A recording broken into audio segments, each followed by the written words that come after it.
찬양 감사합니다. 안녕하세요. 같이 기도드리겠습니다. 우리를 사랑하시는 거룩하신 하나님 아버지, 오늘도 변함없는 사랑으로 저희들의 발걸음을 말씀 앞으로 인도해 주신 것을 진심으로 감사드립니다. 말씀을 듣는 각인의 심령을 성령께서 붙잡아 주시고 그 마음의 문을 열어주셔서 전해지는 하나님의 말씀을 올바로 깨달을 수 있도록 인도하여 주시옵소서. 오늘 역사의 마지막 때에 마땅히 되리라고 예언된 하나님의 말씀이 우리 시대에 그대로 성취되는 것을 확인하는 가운데 이 성경이 거짓이 없으신 하나님의 말씀이며 하나님이 살아계신 것을 더욱 확신할 수 있도록 인도해 주시옵소서. 그리하여 이번에 참석한 모든 사람들이 귀한 십자가의 복음을 듣고 확실하게 믿음으로 영원한 천국의 소망을 갖도록 인도해 주시옵소서. 말씀을 증거하는 사람에게도 성령께서 같이 계셔서 하나님의 말씀을 정확하게 증거할 수 있도록 붙잡아 주옵소서. 주 예수님 이름으로 기도드렸습니다. 아멘.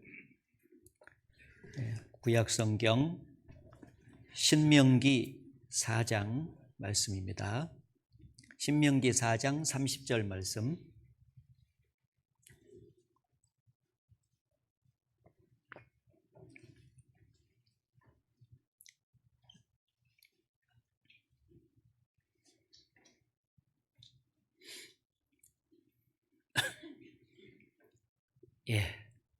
신명기 4장 30절 같이 읽어보겠습니다. 이 모든 일이 내게 임하여 환난을 당하다가 끝날에 내가 내 하나님 여호와께로 돌아와서 그 말씀을 청종하리니. 한 주간 하나님이 주시는 구원을 받고 영원한 천국에 들어가기 위한 목적으로 성경을 지속적으로 배우고 있습니다. 사람이 구원을 받기 위해서는 구원을 주시는 분이 하나님이시기 때문에 하나님이 눈에는 보이지 않아도 분명하게 살아계신다는 것이 먼저 믿어져야 됩니다. 그래서 그동안에 성경 속에 나타나신 하나님이 천지만물을 창조하시고 사람을 창조하신 창조주가 되신다는 것을 증거해 드렸고, 그리고 사람에게 복과 화를 친히 내리시는 분이시라고 하는 것도 증거해 드렸습니다. 그리고 이 성경 속에 나타난 하나님이 인간 역사를 다스리시는 역사 주관자가 되신다 하는 것도 증거를 해드리고 있습니다. 어제까지는 주로 과거 역사가 성경대로 흘러왔다 하는 것을 증거를 해드렸다면, 오늘은 우리가 살고 있는 이 시대로부터 역사의 종말까지 미래 역사가 성경대로 흘러간다는 것을 이제 확인하시고 보시게 될 것입니다. 특별히 어제 하나님은 자신의 증인인 이스라엘 민족의 역사를 통해서 자신을 증거해 주셨는데, 그 이스라엘 역사 속에 많은 이적을 보여주심으로써 그 이적을 일으키신 하나님이 계신다는 것을 증거했고, 또 순종하면 복을 받고 불순종하면 저주를 내리겠다는 언약 속에 진행된 이스라엘 역사가 그대로 이루어졌다는 것을 보셨습니다. 순종해서 복받는 역사보다도 불순종해서 저주받는 역사가 훨씬 더 많았었죠. 기억나시죠? 특히 구원받으라고 그리스도를 보내줬는데 영접해서 구원받기보다는 배척해서 십자가에 못 박아 죽임으로써 2000여 년간 철저하게 그들은 저주를 받았었습니다. 그런데 그 2000년간 저주받고 거의 멸망되다시피 한 그 이스라엘 민족을 영영 버리지 아니하시고, 하나님께서는 역사의 맨 마지막이 되면은, 세상 끝이 되면은 그 이스라엘 민족을 전격적으로 회복시켜 주시겠다고 또 예언을 해 주셨습니다. 그런데 그 회복시켜 주시겠다는 예언이 공교롭게도 우리가 살고 있는 이 시대에 그대로 성취가 되고 있습니다. 그래서 오늘 말씀 잘 배우시면은 이 성경이 사람이 지어낸 얘기가 아니라 하나님의 말씀이 맞구나 하는 것을 알게 되고 하나님이 살아계신 것을 더욱 확신할 수가 있을 겁니다. 방금 읽은 말씀에 이 모든 일이 내게 임하여 환난을 당하다가 이스라엘 민족이 무려 약 2000년 가까이 환난을 당했습니다. 그런데 그것으로 끝나는 것이 아니라 끝날에 내가 내 하나님 여호와께로 돌아와서 그 말씀을 청종하게 될 것이다. 끝날이 되면은 이스라엘 민족이 육신적으로도 자기 땅에 돌아와서 회복을 하게 되고 영적으로도 회복이 돼서 구원받는 역사가 민족적으로 나타나게 됩니다. 이제 그것이 언제냐? 끝날에, 따라해보세요. 끝날에. 역사의 맨 마지막 때 이스라엘 민족이 회복될 것을 말씀을 했는데 그렇게 이스라엘 민족을 버리지 아니하시고 회복시키시는 목적이 무엇인가를 2600년 전에 에스겔서에 기록을 하고 계셨습니다. 여기 그들을 이스라엘 민족을 그 행위대로 심판하여 각국에 흩으며 열방에 해쳤더니 어제 그렇게 하셨잖아요. 그렇게 했더니 그들의 이름과 그 열국에서 내 거룩한 이름이 그들로 인하여 더러워졌나니 곧 사람들이 그들을 가리켜 이르기를 이들은 여호와의 백성이라도 여호와의 땅에서 떠난 자라 하였음이라. 그러나 이스라엘 족속이 들어간 그 열국에서 더럽힌 내 거룩한 이름을 내가 아꼈노라. 이스라엘 민족은 그리스도를 배척한 죄로 1900년, 약 2000년 가까이 전 세계에서 저주를 받았지만은 이방인들은 그 저주받는 이스라엘 민족의 모습을 통해서 하나님이 죽었다고 말을 하는 거예요. 만일 하나님이 정말 살아계시고 그 이스라엘 민족이 하나님의 택한 백성이라면 왜 저렇게 오랜 세월 동안 저주받도록 내어두는 것이냐. 저들의 비참한 모습을 보니까 하나님은 죽었다. 하나님은 없다. 이렇게 말함으로써 하나님의 이름에 먹칠이 된 거예요. 그래서 이스라엘은 망했어도 하나님은, 이스라엘을 선택한 하나님은 끝까지 살아계신다는 것을 세상 모든 사람들에게 증거하기 위해서 마지막 때 전격적으로 그 이스라엘 민족을 회복시키시는 것입니다. 불가능한 일을 가능케 만드시는 거예요. 그렇게 함으로써 하나님이 계신다 하는 것을 세상으로 믿게 하고 실추된 하나님의 명예를 회복시키시는 것입니다. 어제 예수 그리스도를 십자가에 못 박아 죽인 그 죄로 그들은 AD 70년에 이제 멸망을 당했고 전 세계에 분산됐고 칼이 따랐고 그들의 살았던 땅은 완전히 황무지로 바뀌었었습니다. 그렇게 될 것이었는데 약 2000년 가까이 그대로 성취가 됐어요. 그런데 마지막에 회복을 시키는 것은 정반대로 회복을 시켜요. 멸망당했던 그 이스라엘 민족을 독립을 시키시고 그리고 흩어진 그 이스라엘 민족을 자기 땅으로 돌아오게 합니다. 귀한.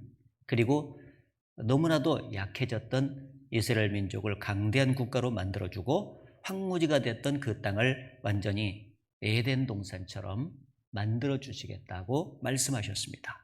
이러한 회복에 대한 예언이 지금부터 약 2600년 전, 약 2700년 전에 예언이 돼 있었어요.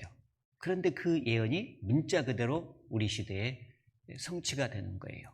그러니까 이 성경이 하나님 말씀이고 하나님이 계신다는 것을 우리는 믿을 수가 있는 거죠. 자, 그래서 순서적으로 이것이 예언이 되어 있는 말씀을 찾아보고 우리 시대에 성취되고 있는지를 확인해 보도록 하겠습니다. 우선 이스라엘의 독립은 기적이다 하고 사람들이 이제 말을 하는데 왜냐하면 이스라엘이 나라를 잃은 지 2600년 만에 독립을 하는 것이고 그 땅에서 쫓겨난 지 1900년 만에 독립을 하는 거예요. 나라를 언제 잃었냐면은 BC 606년에 바벨론의 포로로 잡혀갈 때부터 주권을 상실했어요. 이스라엘 민족. 그때부터 나라를 잃었죠. 나라 잃은 지 2600년 만에 독립이고, 그 땅에서 쫓겨난 것은 AD 70년 로마 군대에 의해서 이제 쫓겨날 때부터 시작해가지고 이제 회복될 때까지니까 땅에서 쫓겨난 지는 약 1900년 만에 독립인 것입니다. 그러니까 2600년 전에 한 사람이 죽어가지고 송장이 다 됐는데 그 사람이 2600년 만에 벌떡 살아나는 것은 엄청난 기적이잖아요. 근데 그 기적보다도 이 기적이 더 큰 기적이에요. 그래서 이스라엘 민족이 전격적으로 독립을 하고 회복이 되는 것을 오늘 본다면 틀림없이 그 배후에 하나님이 살아계신다는 것을 우리는 알 수가 있는 거죠. 자, 마크 트웨인이라는 사람이 말하기를 모든 것은 사멸한다. 유대인을 제외하고는 다른 세력은 사라지나 유대인은 남는다. 그들의 불멸의 비밀은 무엇인가? 그들은 왜 사라지지 않고 망하지 않는가? 불멸의 비밀은 그 배후에 하나님이 계시기 때문이다. 예. 예. 예. 하나님이 계시기 때문에. 하나님이 그렇게 하시는 거예요. 2700년 전에 그들의 독립을 예언했습니다. 2700년 전에 이러한 일을 들은 자가 누구이며 이러한 일을 본 자가 누구이뇨? 나라가 어찌 하루에 생기겠으며 민족이 어찌 순식간에 나겠느냐? 그러나 시온은 이스라엘 민족을 가르칩니다. 이스라엘 민족은 구루하는 즉시에 그 자민을 순산하였도다. 아기가 태어나는 것처럼 이스라엘 민족이 하루 만에 독립이 될 것을 예언하셨는데 1948년 5월 14일 날 초대 수상 벤구리온이 독립 선언문을 낭독하고 있는 모습이죠. 그러니까 지금부터 76년 전만 해도 이스라엘 나라가 지구상에 없었던 거죠. 그런데 전격적으로 독립을 성경대로 하게 된 것입니다. 그래서 그때 당시에 팔레스타인 포스트지에 State of Israel is born, 이스라엘 나라가 탄생하다라는 신문의 기사가 있었습니다. 이 이스라엘의 독립이야말로 세상의 모든 사람들이 볼 때 기적이었습니다. 기적. 여기 영상 보시겠습니다.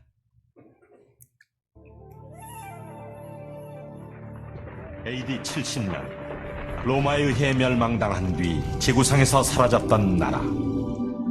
그 이후 1900년 동안 모진 고난과 핍박, 박해 속에 유랑생활을 했던 이스라엘은 1948년 독립국가를 재건했다. 1900년 만에 이루어진 기적 같은 독립. 인류 역사상 유례를 찾아볼 수 없는 이스라엘의 이 같은 역사를 세상은 기적이라 했다.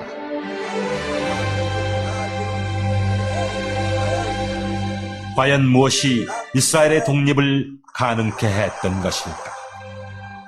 예수님의 예언이 있은 지 40년 후 무화과 나무가 말라 죽었듯 이스라엘은 로마에 의해 멸망당했다.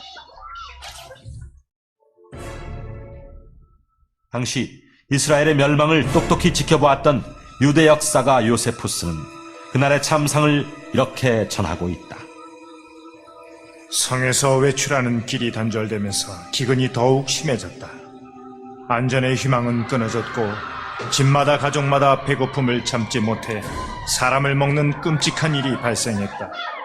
실내와 성의 소로에는 온통 어린이와 노인의 시체들, 그리고 죽어가는 여자들로 가득했다.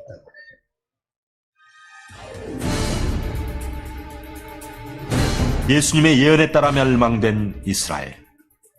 그 후 1900년 동안 이스라엘 땅은 이방인들에게 짓밟혔고 유대민족은 세계 도처로 뿔뿔이 흩어지게 되었다. 그러나 1948년 이스라엘은 영국의 지배를 끝으로 독립을 선포했다.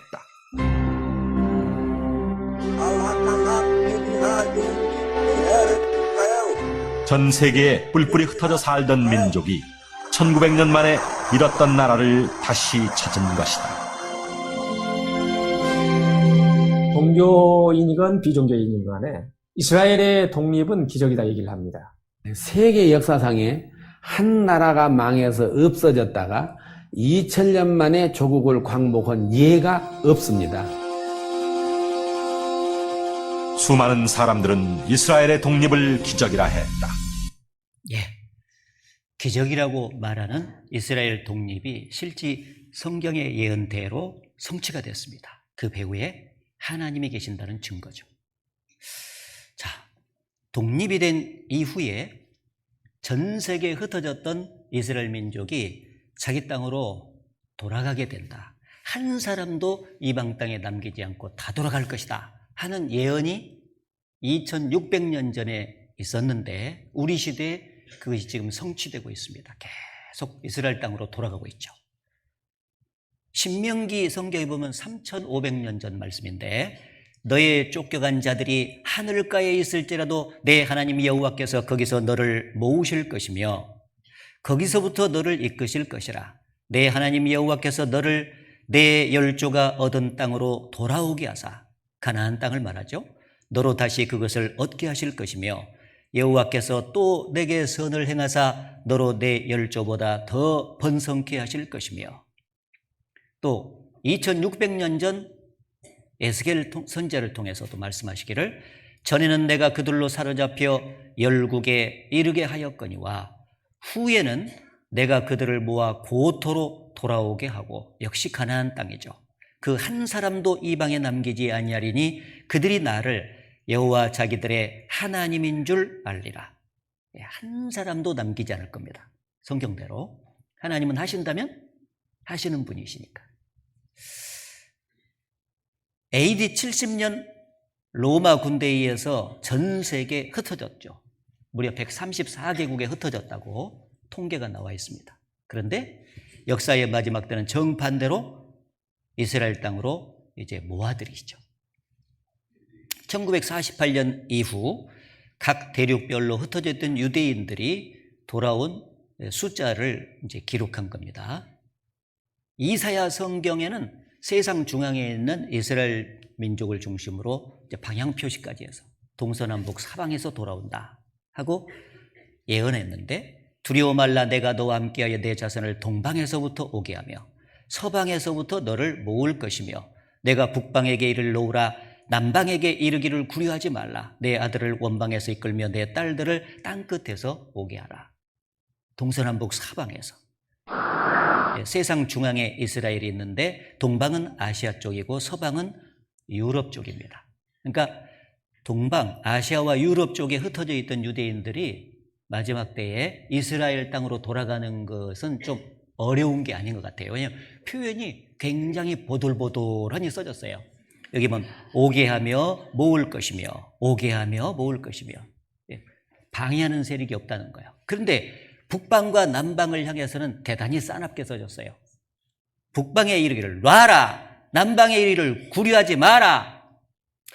마지막 때 이 북방과 남방 쪽에 있는 유대인들도 돌아와야 하나님의 말씀이 성취되잖아요. 한 사람도 남기지 않고 다 돌아오게 한다고 했으니까.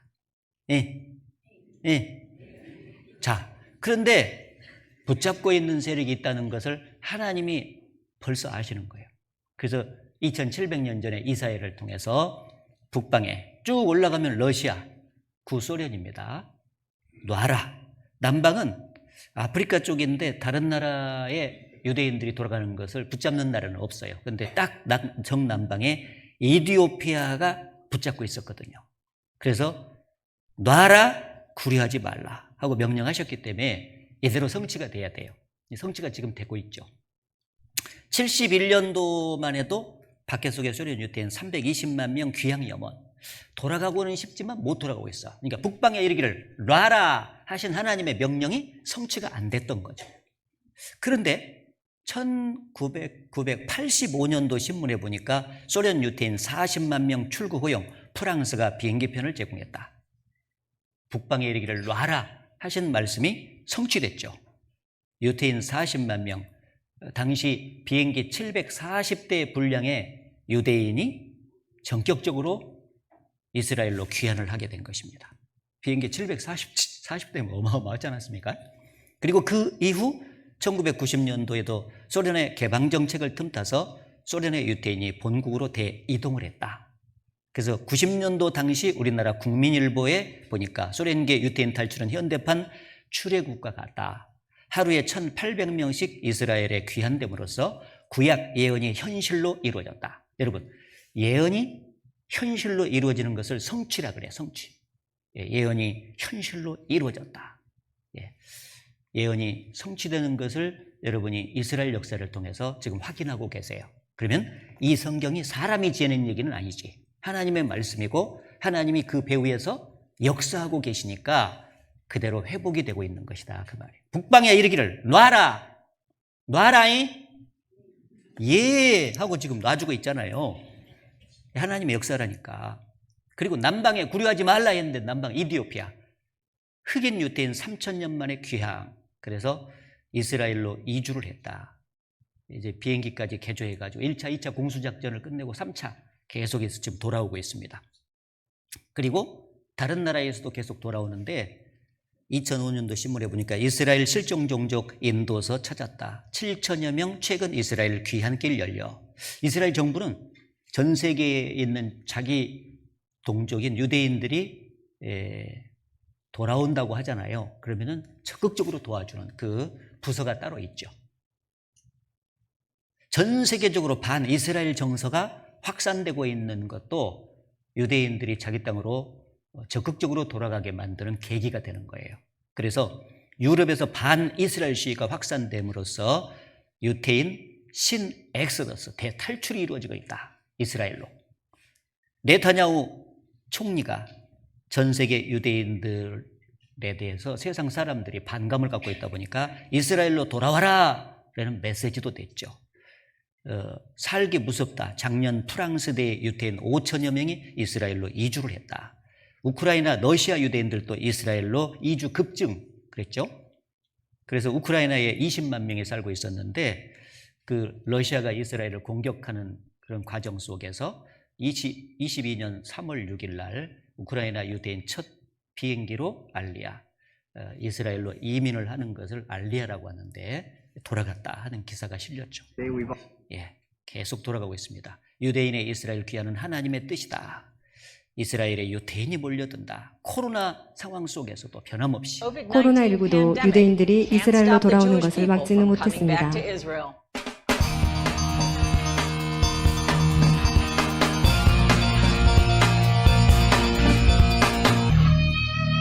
코로나 바이러스로 인해 국가 봉쇄 및 항공편 취소가 단행되었지만 올해 70개국에서 2만 명 이상의 이민자들이 성경 예언대로 이스라엘로 이주했습니다. 알리아로 불리는 이민 현상이 앞으로 계속 증가할 것이라고 이미 작년 초에 보도해드렸는데 다시 한번 보시겠습니다.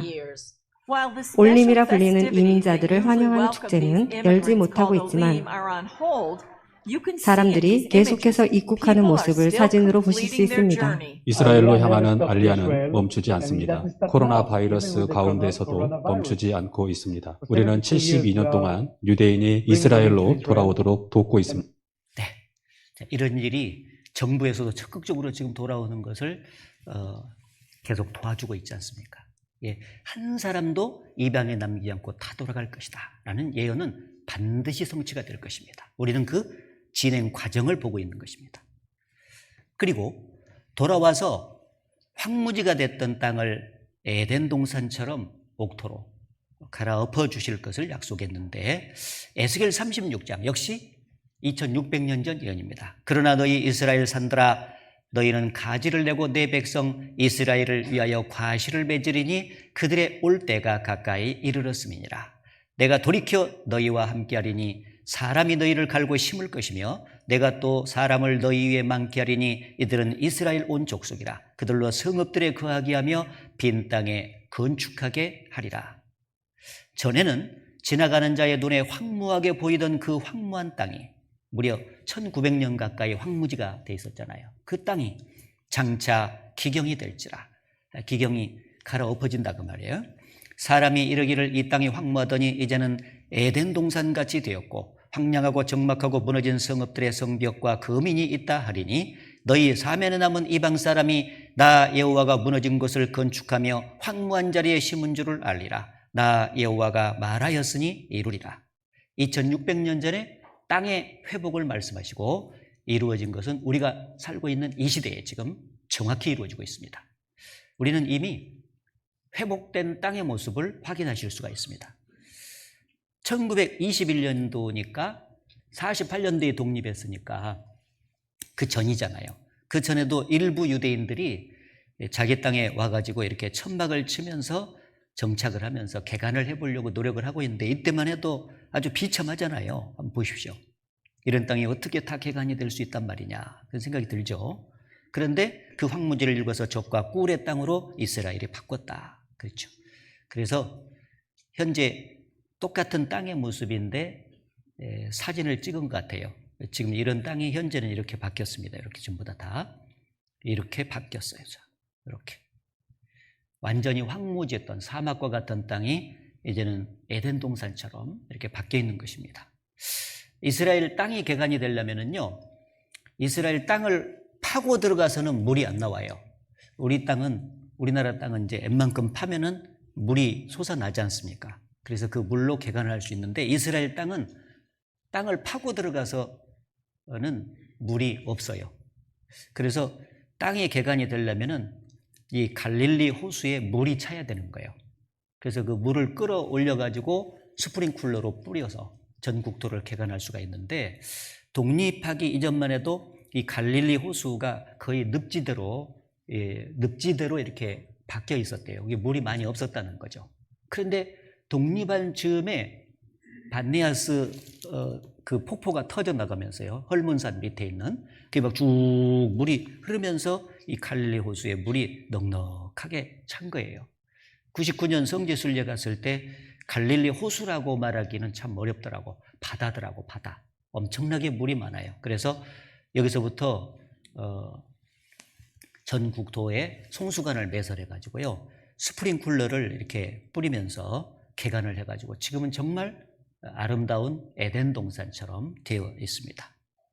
이렇게 하나님의 도우심으로 이렇게. 그래서 이제 이 이스라엘 그 주변이 그 중동이잖아요. 중동의 아랍 국가들은 대부분 석유를 팔아가지고 그 돈으로 식량을 사서 먹고 살아요.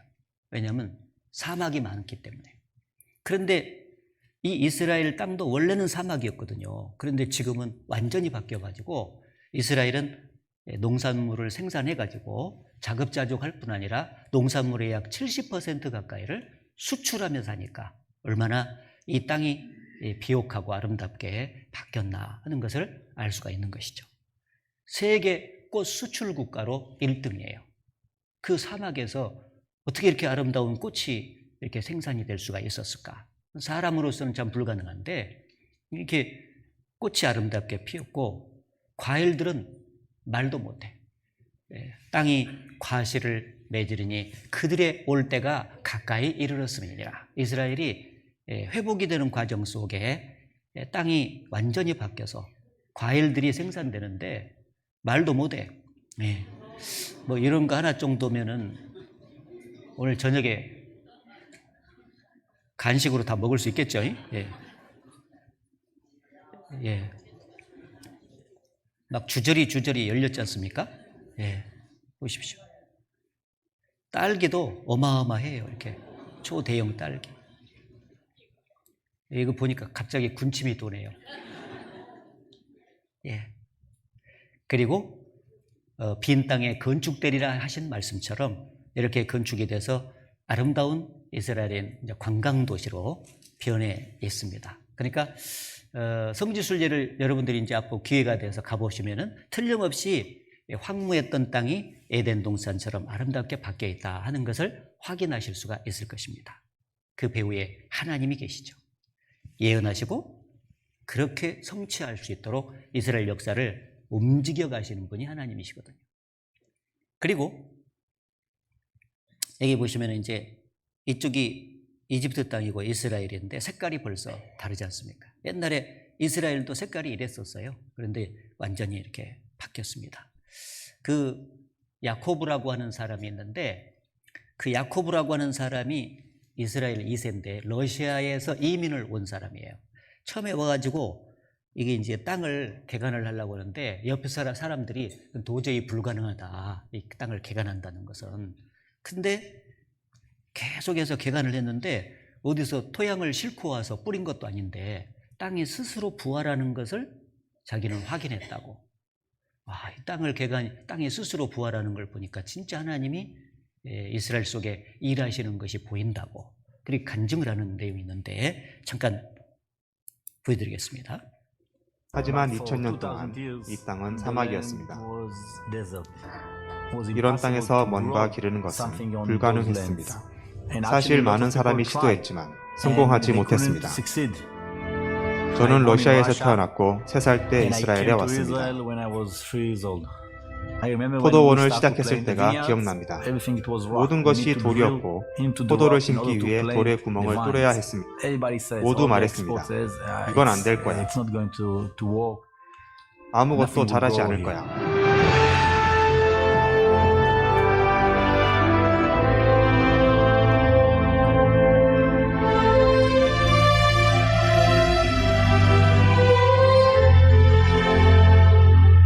이것은 우리가 이해할 수 있는 일이 아닙니다. 우리는 땅을 바꾸거나 새 토양을 가져오지 않았습니다.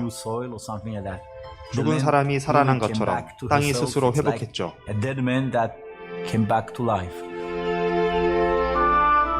제게 이스라엘은 하나님이 존재하시고 아직 우리의 세계 속에서 일하신다는 최고의 증거입니다.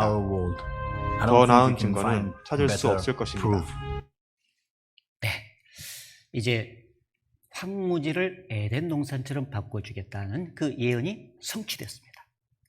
그리고 여기 보면은 학살을 당해서 쫓겨다니면서 계속해서 죽임을 당하니까 이스라엘 민족이 약한 민족이 된 거예요. 완전히 약한 민족인데 마지막 때가 되면 아주 강대한 국가가 되게 해줄 것이다 라는 예언이 또 있었습니다. 여기 보시면 독립한 이스라엘은 절대로 다시는 망하지 않으며 옛날처럼 망하지 않는다 그 말이에요. 그리고 점점 가면 갈수록 강대한 국가가 될 것이다 하고 예언했어요. 에스겔 37장에 2600년 전에 에스겔 선지자에게 하나님께서 환상을 보여주셨어요. 먼저는 골짜기로 데려가가지고 사람이 죽어서 오래된 가운데 마른 뼈다귀가 가득한 모습을 이렇게 보여줬습니다. 그리고 나서 이 뼈다귀들에게 명령을 내려봐라 해서 뼈다귀가 붕붕붕붕붕 살아나는데 아주 극히 큰 군대로 이렇게 바뀌는 모습을 보여주셨습니다. 그리고 말하기를 이 뼈들은 이스라엘 온 족속을 상징하는 것이다 라고 말씀해 주셨어요. 이스라엘이 1900년 동안 예수 죽인 핏값으로 흩어져서 가는 곳곳마다 죽임을 당했던 그 시절은 골짜기의 마른 뼈다귀처럼 소망이 없었던 시대다 그 말이에요. 그런데 그렇게 끝나지 아니하고 마지막에 극히 큰 군대로 바뀌듯이 가장 강한 나라가 될 것이다. 강력한 나라로 회복이 될 것을 환상 중에 촥 보여준 거예요. 네. 이게 이스라엘 민족은 마지막 때 가장 강한 나라가 돼야 성경이 맞아떨어지고 그 배후에 하나님이 계시는 거예요. 아모스 선지자가 말하기를 내가 저희를 그 본토에 심으리니 저희가 나의 준 땅에서 다시 뽑히지 아니하리라. 이는 내 하나님 여호와의 말씀이니라. 다시 뽑히지 않는다 했기 때문에 언젠가 한번 뽑혔는데 그때가 AD 70년도예요. 예. 예. 기억나요? 예. 어제 뽑혀서 확 뽑아가지고 전 세계에 쫙쫙 흩어버렸다 그 말이야. 근데 돌아와서 독립한 이후에 돌아온 다음에는 절대로 다시 뽑히지 않는다 그 말은 망하지 않는다. 왜? 하나님이 강하게 회복시키는 시기이기 때문에. 미가서 4장 말씀에도 여호와께서 말씀하시되 그날에는 내가 저는 자를 모으며 쫓겨난 자와 내가 환난받게 한 자를 모아 그 저는 자로 남은 백성이 되게 하며 멀리 쫓겨났던 자로 강한 나라가 되게 하고 나 여호와가 시온산에서부터 이제까지 영원까지 그들을 치리하리라 하시니라. 그 멀리 쫓겨났던 자, 환난받던 자, 저는 자를 모아가지고 강한 나라가 되게 할 것이다. 왜 이스라엘 민족을 저는 자라고 말했을까요? 한쪽이 다리가 짧아. 하나님은 믿는데 이스라엘 민족은 예수님은 안 믿잖아요. 배척해서 2000년 가까이 지금 안 믿어. 이 쩔뚝발이죠. 같이 믿어야 이렇게 온전한데. 구약 성경은 믿는데 신약 성경은 안 믿어.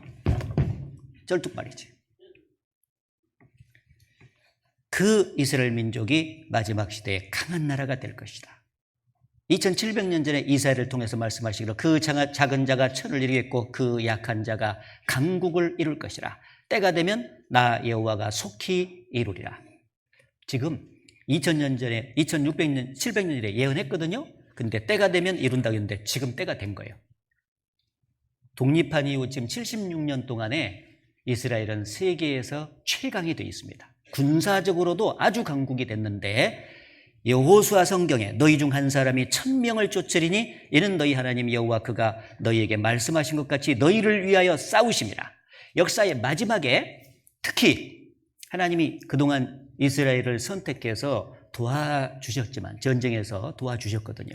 그러나 특히 마지막 때가 되면 한 사람이 1000명을 쫓을 정도의 전쟁에서의 승리를 확보할 수 있도록 도와주시겠다. 군사 강국으로 만들어주겠다는 거예요. 자, 이 말씀대로 여기 빨간색으로 칠해진 이 부분이 지중해 옆에 매미처럼 쬐그만하게 붙어있는 나라가 이스라엘이에요. 이스라엘만 유일하게 여호와 하나님을 믿어요. 그리고 이 주변에 지금 초록색으로 표시되어 있는 모든 나라는 아랍 국가들인데 이 아랍 국가들은 전부 알라신을 믿어요. 알라신. 있지도 않는 알라신이죠. 그 우상을 숭배한다 그 말이에요. 이스라엘 민족이 1948년, 지금부터 76년도에 독립을 선포하자마자 이 아랍 국가들이 너희들이 무슨 나라냐고 인정할 수 없다 해서 바로 그 다음날 1차 중동전쟁이 터졌고 그 이후 2차, 3차, 4차 중동전쟁이 굵직한 전쟁이 터졌어요. 전부 다 이스라엘 한 나라와 아랍 국가들과의 전쟁입니다. 근데 이스라엘이 한 번도 진 적이 없이 계속 승리를 했어요. 군사력으로 비교를 하면 게임이 안 돼. 이스라엘이 아주 열악했다 그 말이에요. 그럼에도 불구하고 내가 너희를 대신해서 싸우겠다 하신 하나님의 말씀대로 그들은 승승장구를 계속했고 땅을 확보했죠. 1차, 2차, 3차, 4차 해서 노란색이 땅이거든요. 땅이 점점 늘어나고 있지 않습니까? 그죠? 한 번도 하나님이 이제 이스라엘이 진 적이 없어요. 특히 3차 중동 전쟁은 6일 전쟁, 6일 만에 끝났다 해서 6일 전쟁으로 세계 전쟁사에서 가장 유명한 전쟁 중에 하나예요. 1차, 2차까지 했는데 이스라엘이 아랍 국가들이 졌잖아요.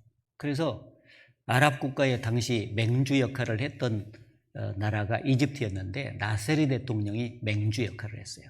나세리 대통령이 분통이 터진 거예요. 세상에 조그마한 이 지새끼 같은 나라 하나 못 해봐가지고 계속해서 2차까지 이렇게 우리가 졌다니 너무너무 화가 난 거예요. 그래서 이번에야말로 아랍 14개국이 연합전선을 구축해서 급습을 해가지고 이스라엘을 지중해로 쓸어 넣어버려가지고 다시는 나라가 되지 못하게 하자 이런 계획을 세우고 전쟁을 준비하고 있었는데 그 사실을 이스라엘의 정보기관인 모사드라는 정보기관에서 모사 해가지고 다 알아내버렸어요. 그래가지고 뭐니 해도 선지의 공격을 감행해가지고 제공권을 정하가는 게 승리의 비결이다 하고 이스라엘이 생각한 거예요. 그래서 이 이스라엘의 전투기 몇 대인가 하여튼 정확한 기억은 대수는 안 나는데 몇 대 남겨놓고 다 떴어요. 그래가지고 이쪽에 이제 지중해인데 이쪽에 이집트가 있잖아요. 이집트가 당시 공군력도 가장 강했거든요. 그래서 저공 비행으로 100m 이하로 저공 비행을 해서 레이더에 안 걸리게. 근데 그 자료에 보니까 평균 56m 높이로 떴다 하더라고. 이게 보통 기술이 아니에요. 56m 위로 쫙 떠가지고, 나 좀 봐요. 떠가지고 막 쫙 가서 미리 정보를 통해서 알아낸 전투기가 있는 곳 있잖아요. 그래서 비행장, 활주로 이런 것들을 2시간 안에 다 박살을 내버린 거예요. 이집트 전투기가 뜰 수가 없잖아요. 그래서 이스라엘의 전투기가 그 중동의 상공을 막 이제 활개를 치면서 다니면서 6일 만에 전쟁이 끝나버렸어요. 대승리를 했습니다. 그런데 시편 83편에 이런 전쟁이 있을 것이 예언이 돼 있었는데 하나님의 도우심으로 이게 6일 만에 전쟁이 끝났죠. 아무튼 마지막 시대에 강국, 군사 강국이 되게 해주겠다는데 이게 성취가 되고 있고 지금 하마스가 말이죠. 그 이스라엘을 공격을 했잖아요. 그런데 이스라엘이 보복을 하는 가운데 지금까지도 지금 계속해서 저 하마스를 공격을 해서 완전히 뿌리를 뽑으려고 작정을 하고 있지 않습니까? 이스라엘을 건들면은 지금은 하나님의 코털을 건드는 거나 마찬가지예요. 왜냐하면 하나님의 도우심 속에서 이스라엘이 지금 강해져야만이 성경이 이루어지는 것인데 그걸 건들면 안 되잖아요. 항상 이스라엘이 승리할 수밖에 없습니다. 앞으로 보시면은 틀림없이 그렇게 돼요. 자, 넘어가서. 그리고 이스라엘이 머리가 뛰어난 민족이 되게 해주겠다고도 예언했는데 신명기 성경에 보면 여호와께서 너의 칭찬과 명예와 영광으로 그 지으신 모든 민족 위에 뛰어나게 하실 것이다. 하나님 여호와께서 너를 세계 모든 민족 위에 뛰어나게 하실 것이다. 그랬는데 세계를 움직이는 두뇌의 바탕 유태이즘, 세계 속의 유대인, 정치, 사상, 음악, 영화, 매스컴, 경제 등지에서 두각을 나타내고 있는 그 민족이 바로 유태인입니다. 노벨상 하나만 봐도요 얼마나 머리가 뛰어난지를 알 수 있는데 유대인이 전 세계에서 차지하는 인구 비율은 0.2%밖에 안 되죠. 그런데 그러면 이제 노벨상 수상도 0.2%만 해야 되는데 노벨상은 20% 이상을 차지하고 있으니까요 어마어마하게 머리가 좋은 거죠. 올해 노벨상도 유태인이 휩쓸었다 그렇게 있잖아요. 또 돈 버는 재능 하나만큼은 끝내주게 만들어주겠다고 예언이 돼 있어요. 역사의 마지막에 돈이 무기가 되잖아요. 그래서 돈을 많이 벌어가지고 돈을 빌려줘서 그 나라들을 다 함께 지배를 하도록 만들어주겠다는 얘기가 있는데 여기 보세요. 신명기 8장 18절에 같이 읽겠습니다. 내 하나님 여호와를 기억하라. 그가 네게 재물 얻을 능을 주셨습니다. 돈 버는 재능을 확실하게 주시겠다고. 그리고 네가 여러 나라에 꾸어질지라도 너는 꾸지 아니하겠고 내가 여러 나라를 치리할지라도 너는 치리함을 받지 아니하리라. 돈을 꾸어주면서 목을 딱 조아서 지배를 한다. 이런 뜻이지 않습니까? 이 말씀대로 지금 유대인은 전 세계에서 0.2%밖에 안 되잖아요. 미국에서는 2%밖에 안 되고 인구 비율로. 근데 세계를 지배해요. 전 세계 100만 장자의 30%가 유대인이고 포춘지 선정 글로벌 100대 기업 중 40%가 유대인이에요. 록펠러는 미국의 대부호입니다. 유대인입니다.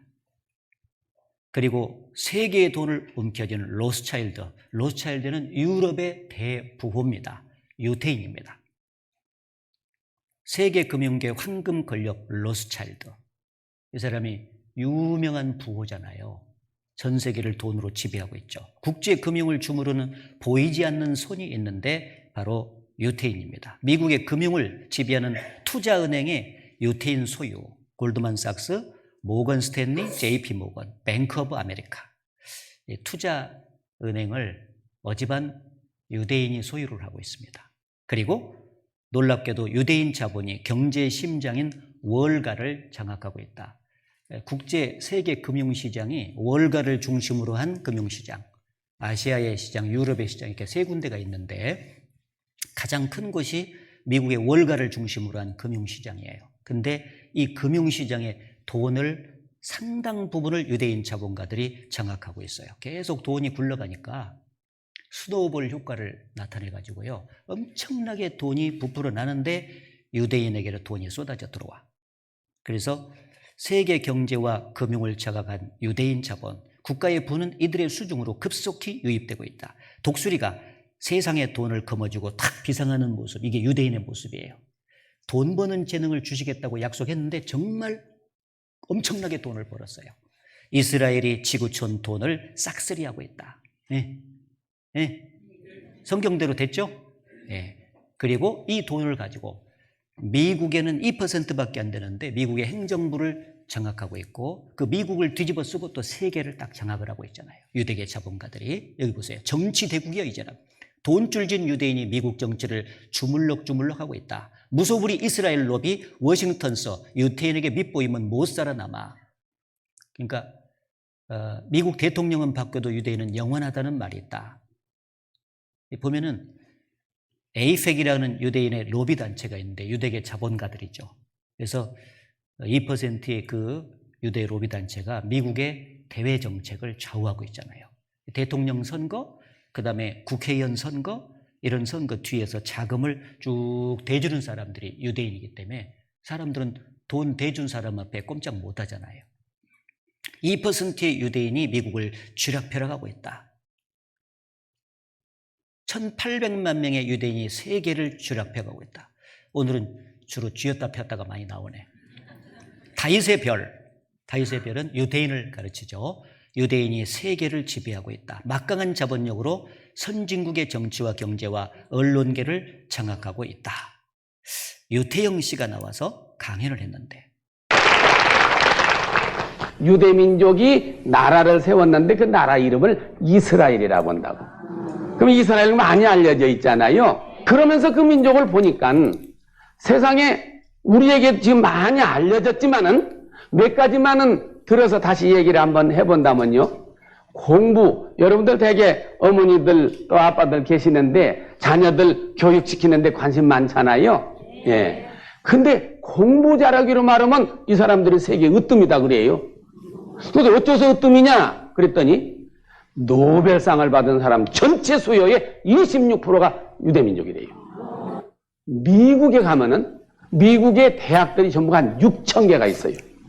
미국에. 근데 그 중에 약 3,000개가 어크레디테이션을 받았다고 그래요. 말하자면 학력 인정을 받아서 일정한 수준으로 대학이 대학답게 인정을 받는 그런 3,000개 대학에 있는 모든 교수들의 25%가 유대인이래요.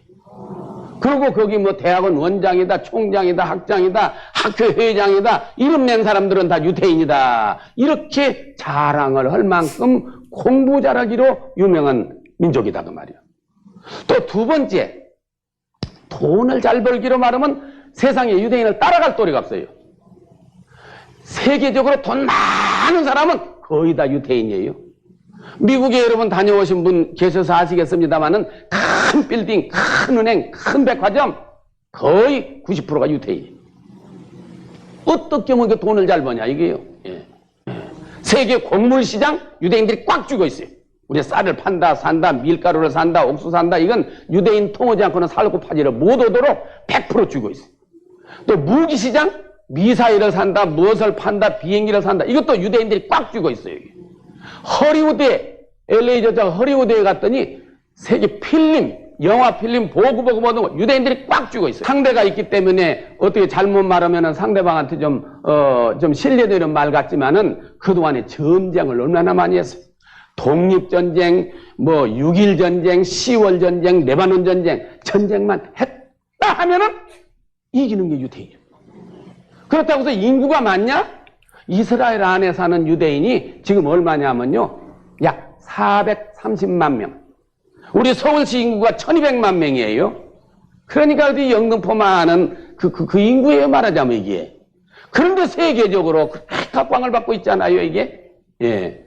그뿐 아니, 농사 짓는 기술이라고 하면은 이스라엘을 따라갈 나라가 얼마나 앞섰는 거니? 제가 대산농촌문화재단 이사장직을 맡고 있어요. 그래서 우리 농민 기술자들을 해외 보내서 기술 연수로 많이 해마다 이스라엘을 보내요. 갈 때마다 배워요. 갈 때마다 배워. 얼마나 앞섰는가 말도 못해요.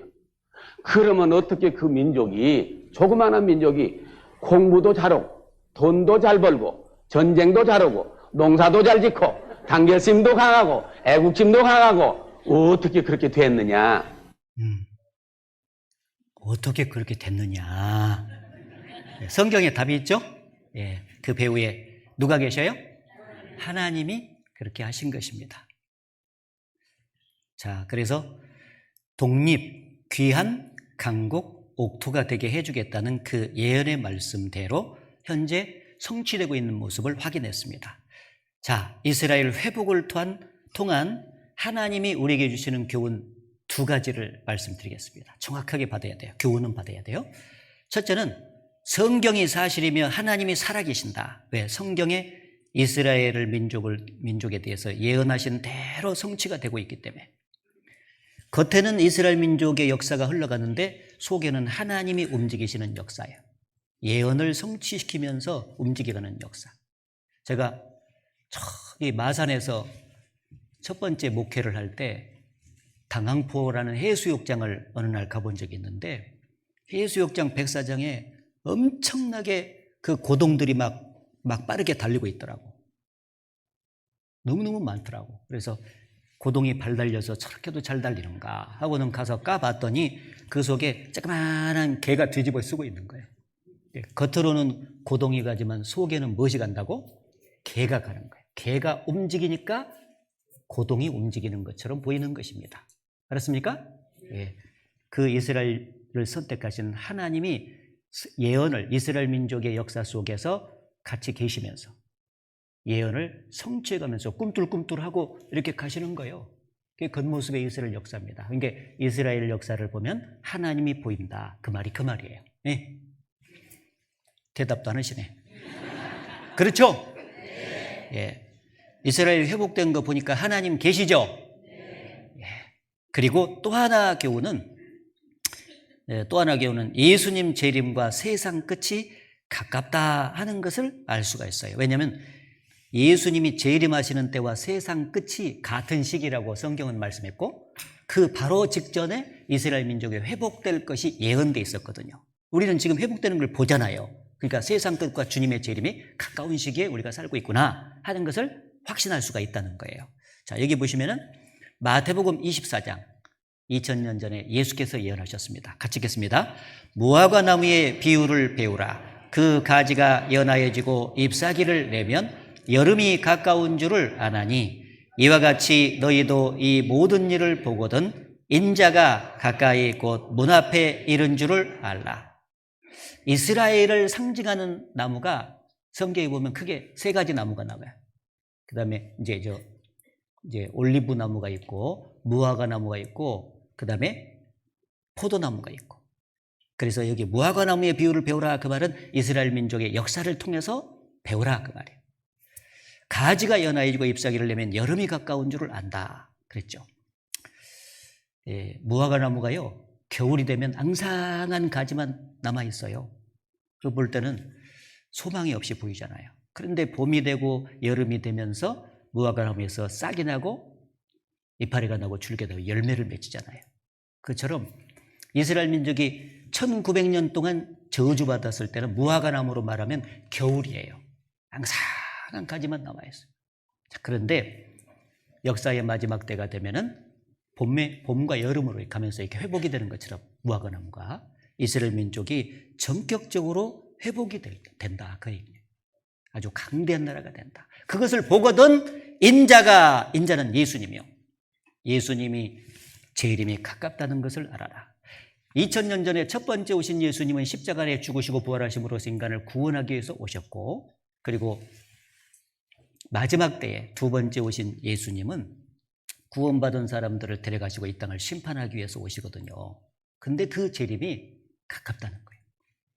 그래서 현 이스라엘을 보면 곧 예수 재림을 확신할 수 있다. 그 메시아닉 주라고 하는 사람들은 예수님을 배척하고 난 이스라엘 민족은 민족적으로 예수 그리스도를 안 믿잖아요. 그러다가 마지막 때 되면은 예수를 믿고 구원받은 사람이 생겨나는데 지금 우리가 살고 있는 이 시대에 예수 믿는 유대인들이 점점 늘어나고 있거든요. 이게 이제 마지막 때가 가깝다는 증거죠. 그런데 그 예수 믿는 유대인 목사가 말하기를 현 이스라엘을 보니까 곧 예수 재림 확신이 든다. 유대인 제2 출애굽 예수 재림의 징표다. 제2 출애굽 전 세계에 흩어졌던 유대인들이 자기 땅으로 돌아오는 것을 제2 출애굽이라고 말하면서 이거 보니까 틀림없는 예수 재림의 징표다. 이렇게 말하는 거예요. 그래서 주님의 재림, 세상 끝이 아주 가까운 시대에 살고 있고 그것은 곧 무엇을 말하냐? 주님이 재림을 하시면 이방인 중에서 구원받는 기회가 끝나요. 이스라엘에게만 구원받을 수 있는 기회가 주어지거든요. 그래서 이번에 꼭 여러분이 구원을 받으셔야 된다 하는 것을 강조드리고 싶습니다. 네. 5분간 휴식하겠습니다.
예, 손을 깍지 껴서 앞으로 쭉 왼쪽 또 오른쪽 예, 앞으로 하시고 뒤로 기지개를 쭉 펴보시기 바랍니다. 예. 한 번 더 해보겠습니다. 뒤로 쫙. 예. 시원하세요? 예. 어깨에 대시고 쭉 가슴을 펴시고요. 네. 그 다음에 반대로도 이렇게 돌려보시고 예. 고개도 한번 돌려보시기 바랍니다.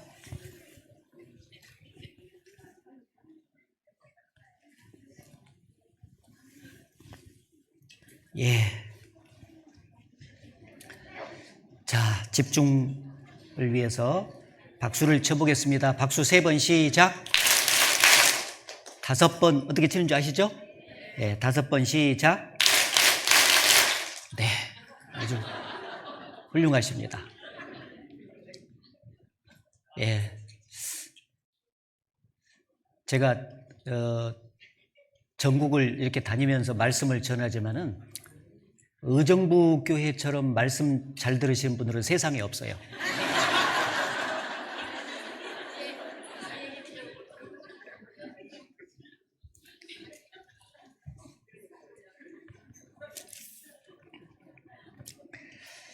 자, 이어서 말씀드리겠습니다.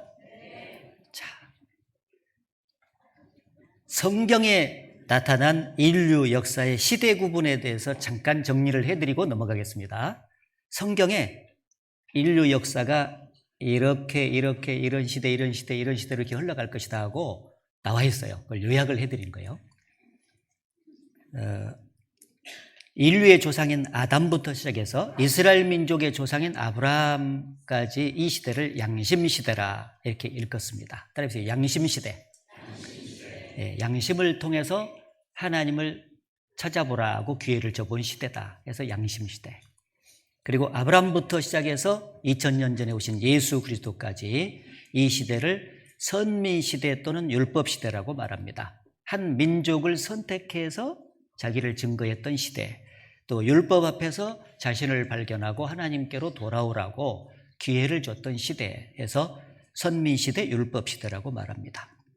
그리고 이 예수님이 십자가에서 죽으시고 부활하신 이후에 역사의 거의 마지막 부분까지를 은혜시대 또는 이방인 때라고 말합니다. 이방인 시대. 누구든지 원하기만 하면 값없이, 은혜라는 것은 거저받는 것을 은혜라고 하잖아요. 값없이 구원받는 시대다 해서 은혜시대. 그리고 그 구원받을 수 있는 기회가 유대인, 이스라엘 민족에게 왔는데 그들은 배척을 했잖아요. 그 구원받을 수 있는 기회가 이방인에게 넘어가서 약 2000여 년 역사 속에 이방인이 구원받는 시대다 해서 이방인의 시대 이렇게 말해요.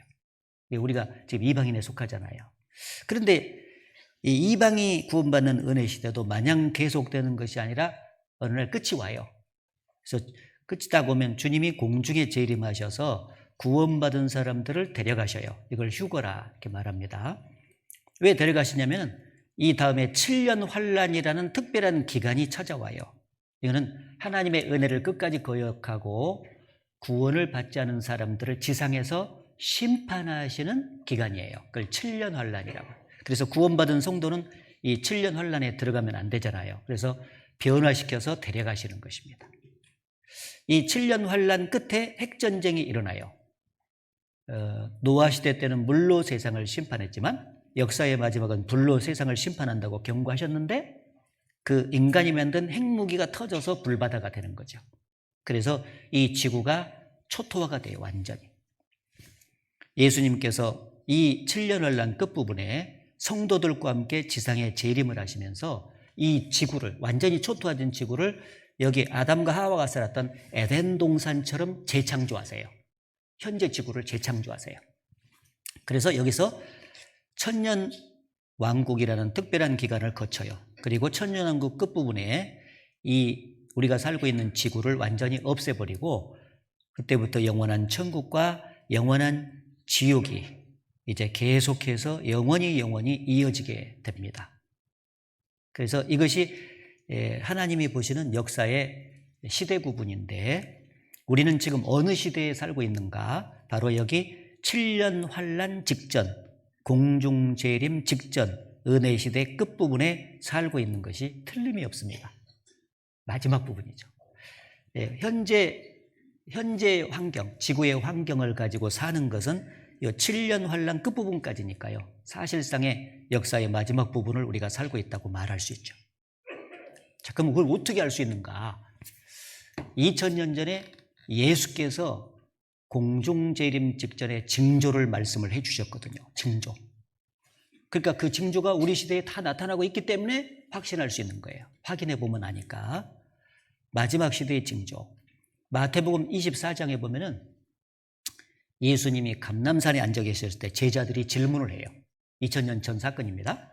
예수께서 감람산 위에 앉으셨을 때 제자들이 종용이 와서 가로되 우리에게 이르소서 어느 때에 이런 일이 있겠사오며 또 주의 임하심과 세상 끝에는 무슨 징조가 있사오리까? 주님이 재림하시는 때와 세상 끝이 연결되어 있거든요. 같은 시기예요.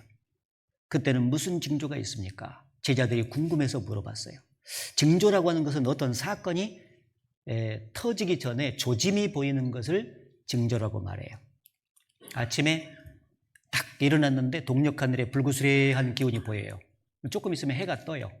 그 불구스레한 기운을 해뜰 징조라고 말해요. 그러니까 징조는 실제 사건이 터지는 시간과 아주 시간 간격의 시간차가 짧아요. 징조 나타나고 바로 사건 터진다 그 말이에요. 10달 만삭된 여인이 갑자기 어느 날 이슬이 비치면서 막 배가 막 돌려. 배가 막 돌려. 조금 있으면 애기 나와요, 안 나와요? 예, 그 배가 돌리는 현상을 애기 날 징조라고 말해요. 징조하고 실제 애기가 나는 사건이 터지는 것은 시간이 짧아. 알았죠? 예, 그러니까 징조가 딱 나타나면 얼른 대비를 해야 돼요. 대비. 그래서 산부인과로 가가지고 애기 날 준비를 해야 되겠죠. 주님이 재림하시는 것과 세상 끝이 사건이 터지는 거예요. 그 바로 직전에 무슨 징조가 있냐고 말씀을 해 주셨는데 징조가 무슨 징조가 있다고 쫙 10가지 이상이나 말씀을 했어요. 10가지 이상이나. 근데 그 10가지 이상이 우리가 살고 있는 시대에 동시다발적으로 진하게 다 나타난다면 조금 있으면 사건 터지지. 어떤 사건? 공중재림과 세상 끝이 온다는 것입니다. 그래서 역사의 마지막 시대를 살고 있는 우리들 입장에서는 지금 말씀하신 이 내용이 가장 중요한 내용일 수밖에 없죠. 확인을 해봐야 되는 거예요. 자, 무슨 징조가 있다고 말씀하셨을까? 첫째는 거짓 그리스도와 거짓 선지자가 많이 나타날 것이다. 예수께서 대답하여 가라사대 너희가 사람의 미혹을 받지 않도록 주의하라. 많은 사람이 내 이름으로 와서 이르되 나는 그리스도라 하여 많은 사람을 미혹해 하리라. 종교적으로 미혹하는 일이 있다. 내가 하나님이다. 내가 예수다. 라고 나타나는 사람이 많을 것이다. 가짜죠. 한국에 하나님 20명, 재림 예수 50명이 있다. 이단들도 굉장히 많아요. 예, 어머니 하나님을 믿는 교회 아시죠? 내가 성경에 아버지 하나님은 봤어도 어머니 하나님은 처음 봤어. 근데 이 믿는 사람들이 이렇게도 많아? 수두룩해요. 또 뭐 신천지인지 먼천지인지 해가지고 이렇게 또 많잖아요. 이 사람은 예수 동생이라고 나타나는데 얼굴은 잘생긴 것 같은데 성경이 사실이라면 나는 예수다. 19명의 아내를 둔 33세의 다윗 교주. 내가 너희를 편히 쉬게 하리니 남편들이 아내를 내게 바쳐라. 그런데도 따라가는 사람이 있어요. 이 사람은 여자 재림 예수라고 동방번개가 나타났어요. 예루살렘 순례자들을 중심으로 해서 자칭 예수 환자가 급증하고 있다. 자기가 예수라고 하는 사람, 하나님이라고 하는 사람은 환자예요. 조용히 사실은 돌봐줘야 될 사람이에요. 그런데 급증하고 있다. 그래서 거짓 그리스도가 많이 나타나는 세상에 우리가 살고 있습니다. 그리고 거짓 선지자는 말씀을 가르치는 사람을 선지자하는데 앞에 거짓이 붙었잖아요. 진짜 하나님이 세우신 목사, 전도사는 성경을 정확히 전해서 일단 하나님 앞에서 구원을 받지 못해서 지옥 갈 운명이 있는 사람들에게 복음을 정확히 전해서 구원받아서 천국 갈 수 있도록 도와주는 자가 진짜 선지자인 것이에요. 근데 선지자는 선지자, 말씀을 가르치는 사람은 수두룩하게 많아요. 우리나라의 기독교 인구가 4분의 1 정도 되잖아요. 한 1000만 명 가까이 될걸요? 5분의 1 정도 된가요? 그런데 그 중에 정말 교인은 많은데 구원받은 사람이 몇 퍼센트나 될까? 참 적어요. 교회를 열심히 다니면서 구원받은 적도 없이 영생을 얻은 적도 없이 다니는 사람들이 너무 많다 그 말이에요. 그 사람들은 열심히 교회를 다니고 죽으면 지옥 가는 거예요. 왜 그렇게 구원 못 받은 사람이 많냐? 앞에서 가르치는 사람이 구원을 못 받은 거짓 선지자가 가르치기 때문에 그렇습니다. 예수께서 말씀하셨어요. 여기 마태복음 15장에 그냥 두어라. 저희는 소경이 되어서 소경을 인도하는 자로다. 만일 소경이 소경을 인도하면 둘이 다 구덩이에 빠지리라. 앞에 가르치는 사람이 소경이면, 구원 못 받고 가르치면, 따라가는 사람도 구원을 받지 못하고 따라가다가 둘 다 구덩이에 빠지듯이 지옥에 떨어질 것을 말씀하신 것입니다. 또 화 있을진저 외식하는 서기관과 바리새인들이요. 당시 백성들 앞에서 말씀을 잘 가르쳐서 천국으로 들여보내야 될 사람들이 그 종교가들이었거든요. 근데 예수께서 보니까 아니에요, 이 사람들이. 그래서 화 있을진저 하면서 말씀을 했죠. 너희는 천국문을 사람들 앞에서 닫고 너희도 들어가지 않고 들어가려 하는 자도 들어가지 못하게 하는도다. 진짜 비극이죠. 일단 사람들이 하나님 앞에 오면은 일단 구원받고 천국문으로 들어갈 수 있는 자격을 갖출 수 있도록 도와줘야 돼요. 그리고 구원받은 사람이 이게 남은 생애를 바르게 살 수 있도록 또 가르쳐줘야 되겠죠. 화 있을진저 외식하는 서기관과 바리새인들이여 너희는 교인 하나를 얻기 위하여 바다와 육지를 두루 다니다가 생기면 너희보다 배나 더 지옥 자식이 되게 하는도다. 진짜 비극이죠. 열심히 전도는 해. 그럼 교회당에 오면은 복음을 전해서 구원받아서 천국 자식이 되게 해주는데 배나 더 지옥 자식이 되게 해주니 얼마나 큰 비극이냐 그 말이에요. 그러니까 마지막 때 거짓 선지자가 우리나라뿐 아니에요. 복음을 정확하게 깨닫지 못하고 말씀을 전한다고 나선 사람들이 너무 많은 것입니다. 그래서 우리 시대입니다. 나더러 주여 주여 하는 자마다 천국에 다 들어갈 것이 아니요 다만 하늘에 계신 내 아버지의 뜻대로 행하는 자라야 들어가리라. 주여 주여 하는 사람은 교회 다닌 사람이죠. 그 사람들이 천국에 다 들어갈 것이요. 예수께서 이렇게 말씀을 했으면 무엇이 걱정이겠어. 주여 주여 하면서 교회당만 왔다 갔다 하면 되지 이렇게. 그런데 주여 주여 하는 자마다 천국에 다 들어갈 것이 아니요 했으니까 정신 차려야지. 그러면 교회만 다닌다고 해서 천국 가는 게 아니네. 어떻게 해야 구원받고 천국 갈까? 생각해야 된다 그 말이에요. 하늘에 계신 내 아버지의 뜻대로 행하는 자라야 들어가리라. 아버지 뜻이 뭐냐? 요한복음 6장 40절 중요하니까 같이 읽겠습니다. 내 아버지의 뜻은 아들을 보고 믿는 자마다 영생을 얻는 이것이니 마지막 날에 내가 이를 다시 살리리라 하시니라. 영생을 먼저 얻어야 아버지의 뜻대로 행하는 거예요. 그 사람이 천국 가는 거예요. 그래서 지금 이번 한 주간 동안 값없이 주시는 영생을 얻으려고 지금 말씀을 듣고 있는 것 아니겠어요? 그렇죠? 지금 제대로 오신 거다 그 말이에요. 제대로. 근데 이 영생을 얻지 못하고 구원을 받지 못하고 교회만 열심히 다니는 사람들이 너무 많은 거예요. 그건 다 가짜입니다. 그래서 거짓 그리스도도 많지만 성경을 잘못 가르치는 거짓 선지자들도 너무 많다는 것이 사실이에요. 그 시대가 마지막 시대다라고 말씀을 해주셨죠. 그리고 두 번째는 전쟁과 테러가 마지막 때가 되면 많이 발생할 것이다. 여기 민족이 민족을 나라가 나라를 대적하여 일어나겠고 전쟁이 많이 많아져요. 처처에 기근과 지진이 있으리니 지구촌 곳곳엔 지금도 끝없는 분쟁이 치열하다. 지구촌 전쟁 없는 날이 없다. 전 세계 25개에서 매일 총성이 울린다. 여기 보시면은 지금 지구상에 1955년도만 해도 분쟁 지구가 표시된 것이 아주 적었잖아요. 60년도를 가니까 제법 많아졌잖아요. 75년도 가니까 상당히 많아졌죠. 85년도 가니까 많아지고 90년도 가니까 엄청 많아졌지 않습니까? 여러분, 이 마지막 때가 되면 될수록 역사의 맨 마지막이 3차 세계대전이 일어나서 마지막 핵전쟁으로 끝이 나기 때문에 그 전에 여기저기서 전쟁이 많이 터지는 거예요. 그러다가 세계대전이 터져요. 우리는 지금 전쟁이 많이 터지고 테러가 많이 발생하는 시대에 살고 있잖아요. 테러, 무서운 일이 일어날 것이다. 여기 보면 끝없는 테러 광기 확산, 극렬 테러 전 세계 무차별 확산되고 있다. 테러가 많이 발생되는 시대. 또 처처의 기근은 굶주려 죽는 사람이 많다. 식량 부족은 21세기 최대 환경 문제가 된다. 그렇죠? 세계 인구 9억은 기아, 20억은 영양 부족 상태다. 지금 현재 지구는 굶주린 지구라고 표현했어요.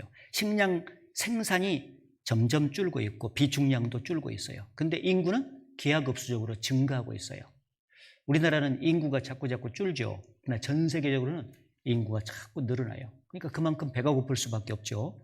식량 생산이 인구 증가를 못 따라가고 있다. 지구촌 배고픔의 분노, 식량 폭동이 확산되고 있다. 세계는 지금 식량 전쟁 중에 있다. 어떻습니까? 기근 시대죠. 지금 굶주려 죽어가는 시대. 우리나라는 진짜 잘 사는 나라예요? 못 사는 나라예요? 엄청 잘 살아요. 세계적으로 보면은요, 엄청 잘 살아. 어떻게 잘 사는 것을 알 수 있냐면요, 뱃살 빼는 나라가 우리나라예요, 지금. 아니, 지금 뱃살 뺄 것이 없이 사는 나라들이 얼마나 많냐고요. 못 먹어가지고. 그렇게 기근, 아까 빼빼 마른 거 보셨잖아요. 그들은 뱃살 뺄 필요가 없지 않습니까? 우리나라는 지금 뱃살 빼니라고 정신없으니까 얼마나 잘 사냐 그 말이에요. 잘 사는 줄 아십시오. 알았습니까? 잘 사는 줄 아십시오. 아셨습니까? 이게 하나님이 도우심이요, 축복이요. 지진, 마지막 때는 땅을 하나님께서 흔드시고 막 깨서 많은 사람들이 지진으로 해서 죽어요. 큰 지진이 난다. 연 1500만 번이 일어나고 있어요, 현재. 대지진이 이제 한반도를 노린다. 그동안 우리나라는 안전지대였거든요. 한국도 지진 안전지대가 이제는 아니다. 마지막 때가 되니까 한반도까지 밀려와요. 서울도 대지진 가능성이 있다. 수년 내 발생 가능성이 있다 하더니 와버렸어요. 수년 전에 역대 최강 지진 한반도 강타, 경주 5.1, 5.8, 그 이듬해 포항 지진. 지금 이제 앞으로는 어느 지역에서 이제 지진 날지 몰라요. 근데 여기 보면 지진, 폭풍 등 재해가 갈수록 대형화되고 있죠. 지진이 많이 났는데 진해지고 있어요. 이 징조가 지금 6.0 이상을 강진이라고 하는데 이것도 점점 강도가 세지고 있습니다. 시대별 지진 빈도수가 12, 13세기는 굉장히 이 지진이 적었어요. 20세기에 오니까 껑충 뛰어버렸어요. 어마어마하게 지진이 많이 납니다, 지금. 왜 하나님께서 지진을 많이 일으키시냐? 이사야 24장에 기록하고 있습니다. 땅이 깨어지며 땅이 갈라지고 땅이 흔들리며 땅이 취한 자같이 비틀비틀하며 침망같이 흔들리며, 같이 읽습니다. 그 위에 죄악이 중함으로 떨어지고 다시 일지 못하리라. 이 땅 위에 살고 있는 사람들의 죄악이 점점 많아질수록, 죄가 무거워질수록 하나님께서 지진을 많이 일으키실 것을 말씀하고 있어요. 왜냐하면 그것도 사랑하니까 그런 거예요. 죄악의 잠에 취해서 정신없이 살고 있는 사람들을 깨워가지고 회개해서 복음을 믿고 구원받도록 하는 작업이에요. 지금 지진이 우리 시대에 그렇게 많이 일어나고 진해진다는 것은 노아 홍수 바로 직전처럼, 심판 직전처럼 죄악이 꽉 찬 시대라는 것을 알 수가 있어요. 지금 지진 굉장히 많이 나지 않습니까? 근데 많은 사람들이요, 그 지진을 보면은 하나님이 나에게 경고를 해 주시는 것이나 하고 빨리 하나님께 돌아와서 말씀을 듣고 구원을 받아야 되는데 그런 감각이 없어요. 그래서 불쌍한 나라에 산다고, 지진 많이 일어난 재수 없는 나라에 사니까 저렇게 죽는다고 하면서 이렇게 하고 말아요. 2000년 전에 예수님이 어느 날 말씀을 전하고 있는데 갑자기 어떤 사람이 막 헐레벌떡 뛰어와서 예수님께 말한 거예요. 예수님, 뭐야? 실로암에서 지금 망대가 무너져가지고요, 18명이 죽은 사건이 생겼습니다 하고 보고를 한 거예요.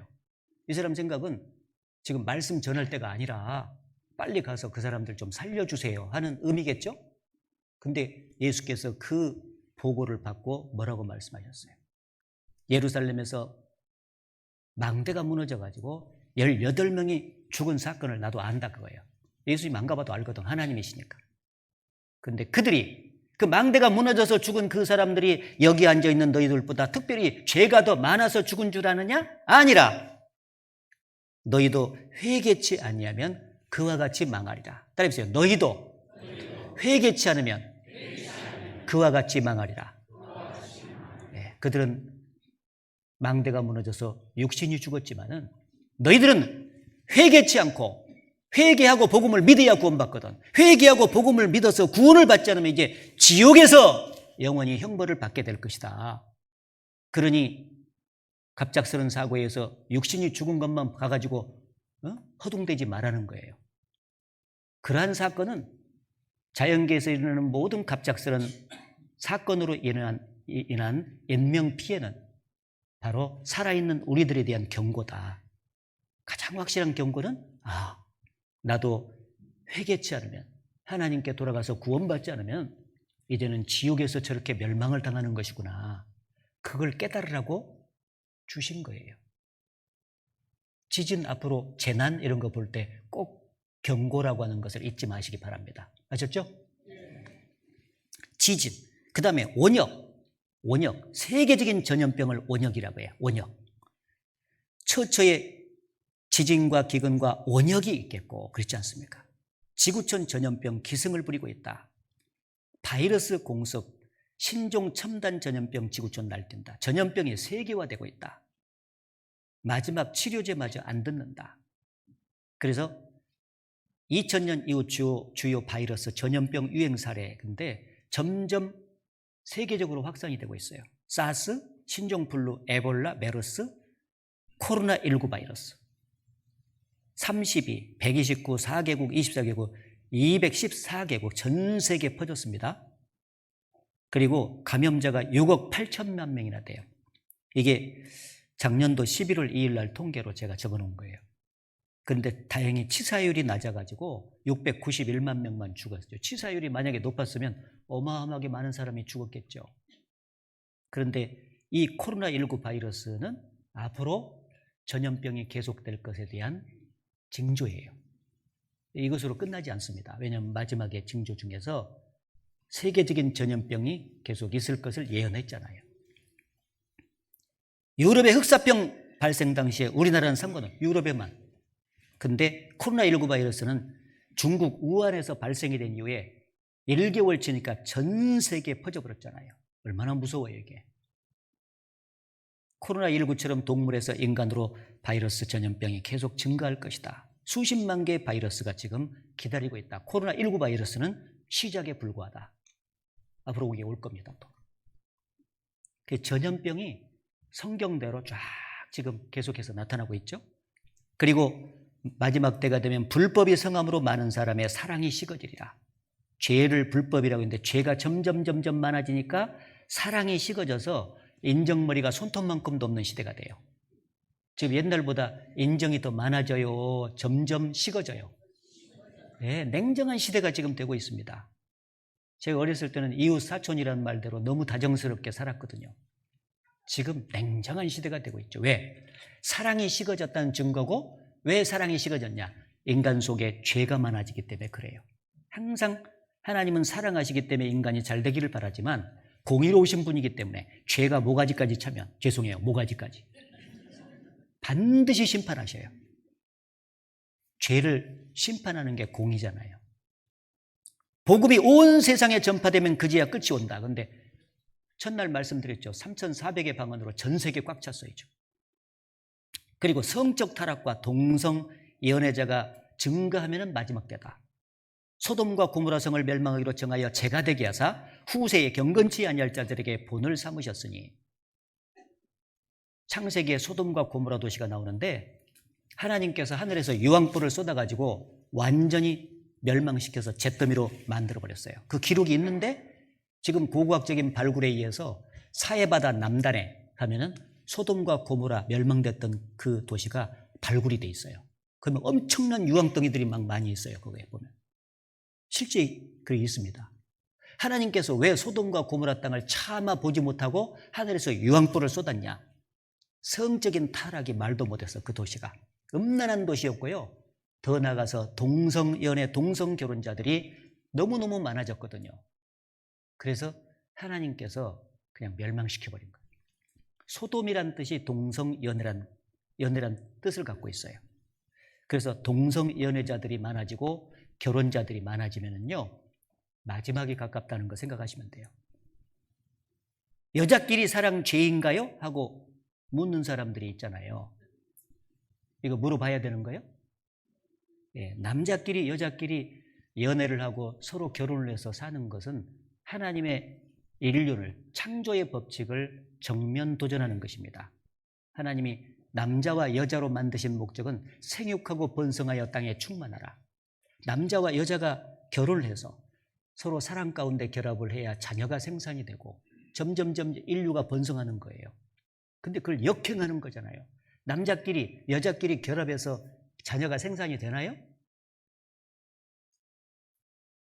뭐 성소수자라고?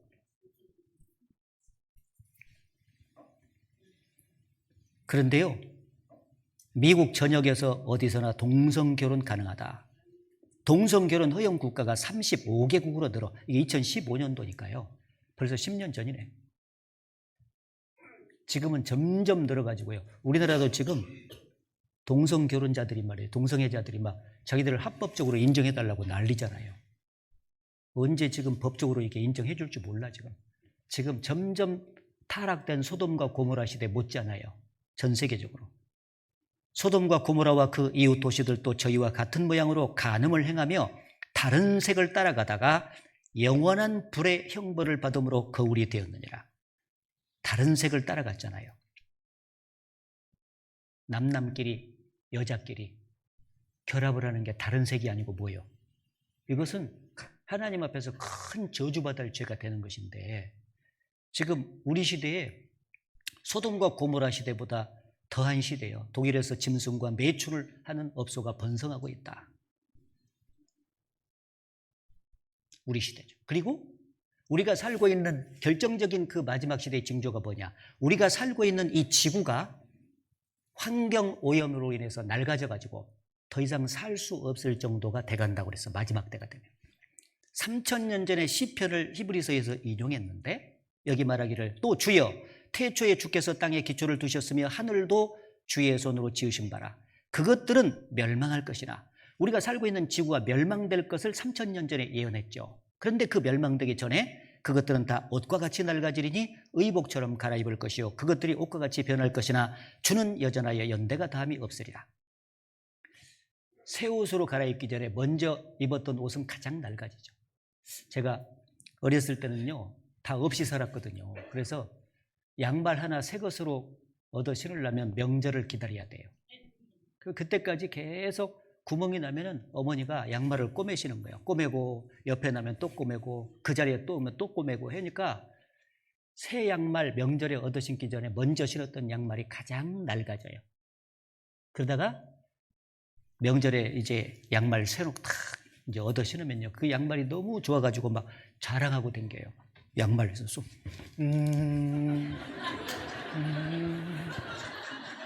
양말 하나. 아이고, 내가 왜 여기까지 갔대야? 이거 지금 중요한 얘기였는데 혹시 좋을 사람이 있을까 싶어서. 좋은 사람은 없는데 되게 중요한 얘기예요. 지금 왜냐면 마지막 때가 다 된 거거든, 우리 시대가. 그래서 새 하늘과 새 땅이 천국인데 그쪽으로 옮기기 전에 처음 하늘과 처음 땅, 우리가 살고 있는 지구입니다. 이게 가장 낡아지도록 돼 있어요. 이게 그 예언이거든요. 지금 우리 시대의 지구는 병이 들어서 한계에 이르렀다는 것을 우리는 매스컴을 통해서 잘 알고 있어요. 지금 지구의 모습은 가실 때가 다 되신 할아버지로 표현할 수 있어요. 지구가 병이 났습니다. 지구 씨한테 청진기를 대보니까 어디 성한 데가 없다고 당신은 종합병원입니다라는 말로 선고를 하고 있어요. 지구가 종합병원이에요. 더 이상 손쓰기 어렵다. 공기, 물, 땅, 오염, 사람이 살 수가 없다. 땅, 하늘, 바다 전부 다 오염이 돼가고 있습니다. 보십시오. 40년 뒤까지 살아날 마지막 바다가 마지막이었는데 바다까지도 다 오염이 돼가 지구온난화는 심각해요. 기후변화가 생기죠. 해보십시오. 10년 뒤 전 세계에 대재앙이 몰려한다. 과학자들은 오래전에 13대 유언을 들어서 지구 소멸은 멀지 않다. 그것들은 멸망할 것이나 라고 성경이 말했는데 과학자들도 지금 13대 유언을 들어서 지구 소멸은 멀지 않다고 내다봤다니까요. 지금 그것을 향해서 지구 유효기간이 2050년이면 끝나요. 과학자들의 경고 마지막으로 한번 봅시다. 이거. 과학자들은 아주 오래전부터 이렇게 경고해 왔습니다. 지구가 급격하게 망가지고 있다. 과도한 탄소 배출로 지구의 기온이 오르고 빙하가 녹고 해수면이 오른다. 산과 숲이 사라지고 바다의 온도는 오르고 산호는 멸종하고 있다. 동물들이 멸종하고 생물의 다양성이 깨진다. 이대로 가면 인류도 끝장날지도 모른다. 물고기의 90%가 사라졌습니다. 육지 야생 동물은 인간의 영향으로 절반 이상이 멸종했죠. 인간 열의 9은 오염된 공기를 마십니다. 겨우 한 세대 만에 지구 기온은 1도 이상 올랐습니다. 지난 1만 년간 유지된 시대는 겨우 50년 만에 변했습니다. 우리 인간이 스스로 지구 자체의 환경을 바꾼 겁니다. 우리 인간은 이미 돌아올 수 없는 경계선을 넘었을지도 모릅니다. 북극과 남극이 녹고 그린란드도 사라져갑니다. 빙하가 녹으면 빙모의 높이가 낮아지면서 더 따뜻한 대기에 노출되면서 얼음이 녹는 속도가 빨라집니다. 빙하가 녹을수록 기후가 한랭해져야만 예전 상태를 회복할 수 있을 텐데요. 오늘날의 기후는 그린란드가 감당하기에는 너무 덥죠. 학자들의 연구에 따르면 그린란드 빙모만 녹아도 전 세계 해수면은 7m가 오를 거라고 합니다. 남극의 빙하도 빠른 속도로 녹고 있습니다. 그때 우리 대한민국은 어떻게 될까요? 해수면이 60m 상승했을 때 이런 모습으로 변하게 됩니다. 이 시기에 우리들의 지구는 지옥이 따로 없을 겁니다. 전쟁이 일어나고 난민이 발생하고 기아도 생겨나죠. 이제 우리 인류는 물과 식량을 두고 총을 들게 될 겁니다. Climate planetary boundary is equal to 1.5 degrees Celsius warming. We are at 1.1. We're rapidly moving towards 1.5. 우리 인류는 고위험지대로 들어서기 직전입니다. 450ppm까지 35ppm이 남았고 섭씨 1.5도 상승까지 0.4도밖에 안 남았습니다. 고위험지대에 들어서기도 전에 우리는 많은 변화를 목격했죠. 먼저 바다가 산성화됩니다. 이산화탄소의 3분의 1 정도는 바다로 흘러가는데요. 지난 몇십 년간 전 세계의 바다가 26% 더 산성으로 변했습니다. 굴이나 홍합 같은 어패류가 먼저 멸종의 길을 걷고 나머지 동물들도 먹이사슬 연쇄 효과로 멸종하게 될 겁니다. 이렇게 되면 인간도 위험해지죠. 전 세계 30억의 인구는 단백질의 15%를 수산물에서 얻고 있으니까요. 우리 인간은 돌이킬 수 없는 임계점을 넘어서고 있습니다. 네, 돌이킬 수 없는 임계점을 이미 넘어섰으니까 이대로 가면 망하는 것입니다. 자, 2000년 전에 감람산 위에서 예수께서 마지막 세상 끝의 징조, 주님의 공중재림 직전의 징조를 쭉 말씀하셨는데 우리 시대에 다 지금 진하게 나타나고 있죠. 거짓 그리스도와 거짓 선지자가 증가, 전쟁과 테러의 증가, 기근이 확산되고 지진이 확산되고 세계적인 전염병이 확산되고 있죠. 사랑이 식어지고 온 세상에 복음이 전파되고 성적 타락과 동성연애가 확산이 되고 지구가 오염이 되고 그리고 앞전 시간에 배웠던 이스라엘 민족이 회복이 되고 자, 적어도 10가지의 마지막 징조를 말씀하셨는데 우리 시대에 그대로 다 성취되고 있습니다. 이것은 무엇을 가르치냐? 이 성경이 인간이 지어낸 얘기가 아니라는 거예요. 인간은 2000년 후를 내다볼 수 없습니다. 2년 후도 내다볼 수 없어요. 이틀 후도 내다볼 수 없어요. 그런데 성경은 2000년 후를 내다보고 정확히 마지막 징조를 말씀하셨는데 우리 시대에 다 성취되고 있어요. 이게 하나님의 말씀 아니고 무엇이겠어요? 사람이 지어낸 얘기입니까? 하나님이 안 계셔요? 계시잖아요. 자, 이런 징조가 진하게 점점 앞으로 더 나타나다가 정말 예수께서 공중에 재림하십니다. 그래서 구원받은 사람을 데려가십니다. 2000년 전에 정확히 예언되어 있습니다. 데살로니가전서 4장 16절에 주께서 호령과 천사장의 소리와 하나님의 나팔로 친히 하늘로 쫓아 강림하시리니, 예수님이 이제 하늘에서 내려오신다. 강림. 그때 그리스도 안에서 죽은 자들이 먼저 일어나고 구원받고 2000년 역사 속에서 살다가 죽은 사람들이 먼저 부활이 돼서 올라가요. 일어나고 그 후에 우리 살아남은 자도 주님 공중 재림 당시에 구원받고 살아있는 사람들이 있잖아요. 그 사람들도 저희와 함께 구름 속으로 끌어올려 공중에서 주를 영접하게 하시리니. 그래서 이걸 공중 재림이라 말해요. 따라서 공중 재림. 이 공중은 이게 육안으로 볼 수 있는 이 공중을 가르치는 것이 아니라 신령한 세계로 옮기는 걸 말해요. 자, 그래서 구원받은 사람들이 부활이 되면서 또 변화가 되면서 공중으로 들려 올라가서 주님을 만나게 됩니다. 예수께서도 정확히 이 사건을 말씀하셨어요. 마태복음 24장 같이 읽겠습니다. 그때에 두 사람이 밭에 있음에 하나는 데려감을 당하고 하나는 버려둠을 당할 것이요, 두 여자가 매를 갈고 있음에 하나는 데려감을 당하고 하나는 버려둠을 당할 것이니라. 두 사람이 밭에 있다가 한 사람은 데려감을 당하고 한 사람은 버려둠을 당한다. 갈라져요. 두 여자가 음식을 부엌에서 준비하고 있다가 한 여자는 가고 한 여자는 버려지는 것입니다. 누가복음 17장에 보면 두 사람이 밤에 잠을 자다가 한 사람은 가고 한 사람은 버려지게 된다.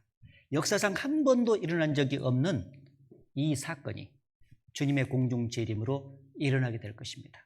데려감을 당하는 사람과 버려짐을 당하는 사람이 갈라져서 그 이후 영원히 갈라져 버려요. 데려감을 당하는 사람은 주님과 함께 영원한 천국에서 영원히 살 것이요, 버려짐을 당하는 사람은 이 7년 환란의 심판을 통과하면서 그대로 지옥으로 떨어져 가지고 영원히 지옥에서 살게 될 것입니다. 완전히 갈라져요. 만유 인력의 법칙을 발견한 뉴턴이라는 과학자는 성경을 진실하게 믿었던 크리스찬이었습니다. 어느 날 그 뉴턴 선생님한테 배우고 있는 학생들이 와가지고 선생님도 이 휴거 사건을 믿냐고 이렇게 물었을 때 과학자답게 답변을 했다 그러잖아요.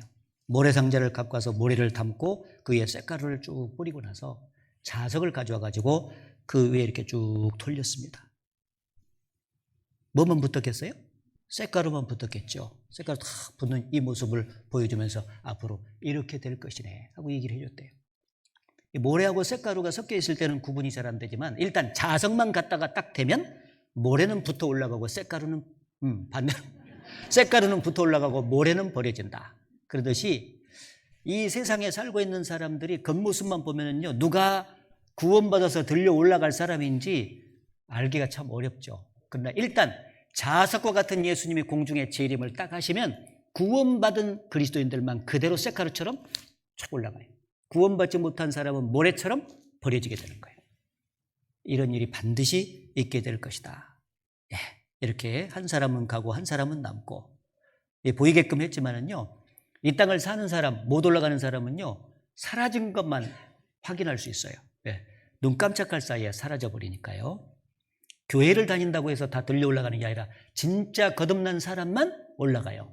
거듭나지 못하고 교회를 다닌 사람은 남아버립니다. 이렇게. 자, 여기.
says in Matthew chapter 24, verse 42, "Watch therefore, for you do not know the hour your Lord is coming." I want you to know, church, that Jesus Christ could come this month, or he might come next week, or he could even come.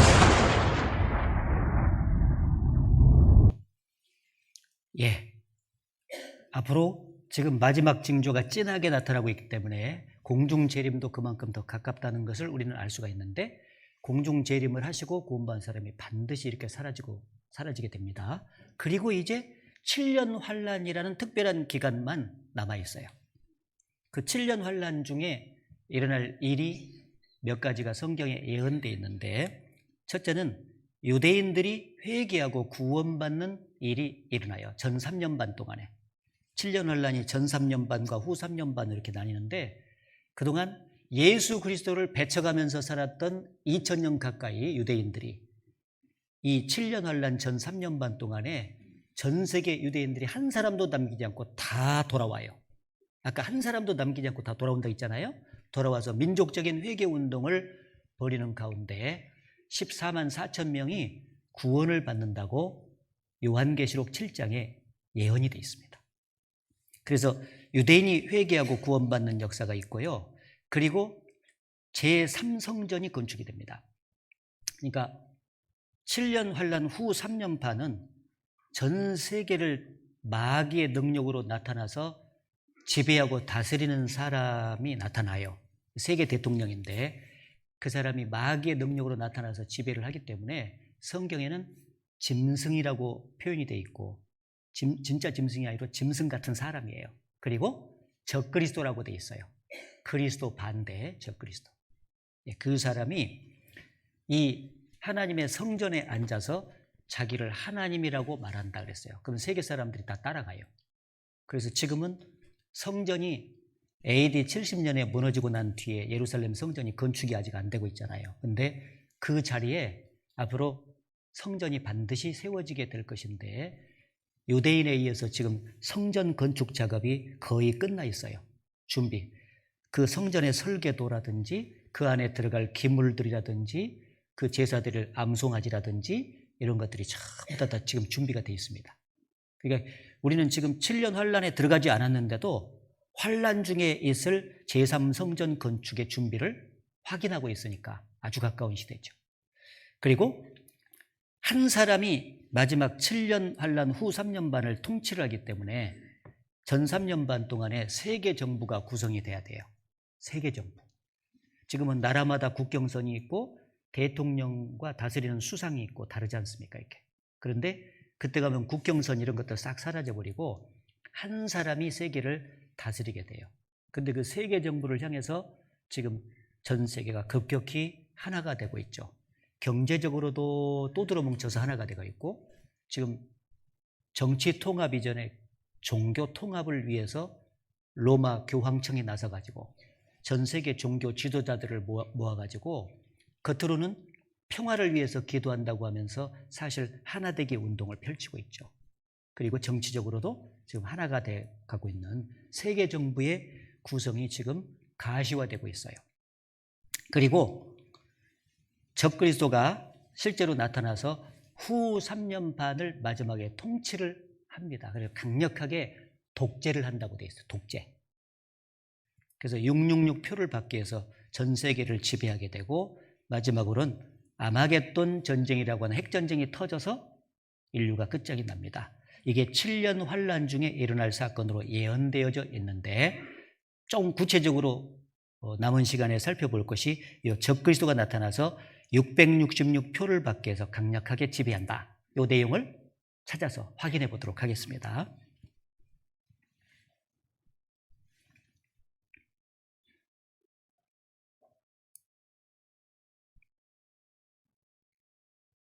시간이 있으면 전부 다 자세히 설명을 제가 드리면 좋은데요. 자료는 이렇게 보여드릴 거 제가 준비는 했는데 시간이 좀 부족하네요, 보니까.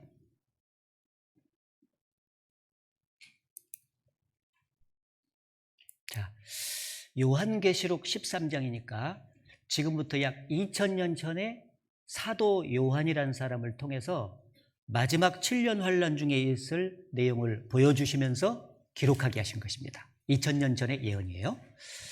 저가 적그리스도입니다. 모든 자, 곧 작은 자나 큰 자나 부자나 빈궁한 자나 자유한 자나 종들로 그 오른손이나 이마에 표를 받게 하고 누구든지 이 표를 가진 자 외에는 매매를 못하게 하니 이 표는 곧 짐승의 이름이나 그 이름의 수라.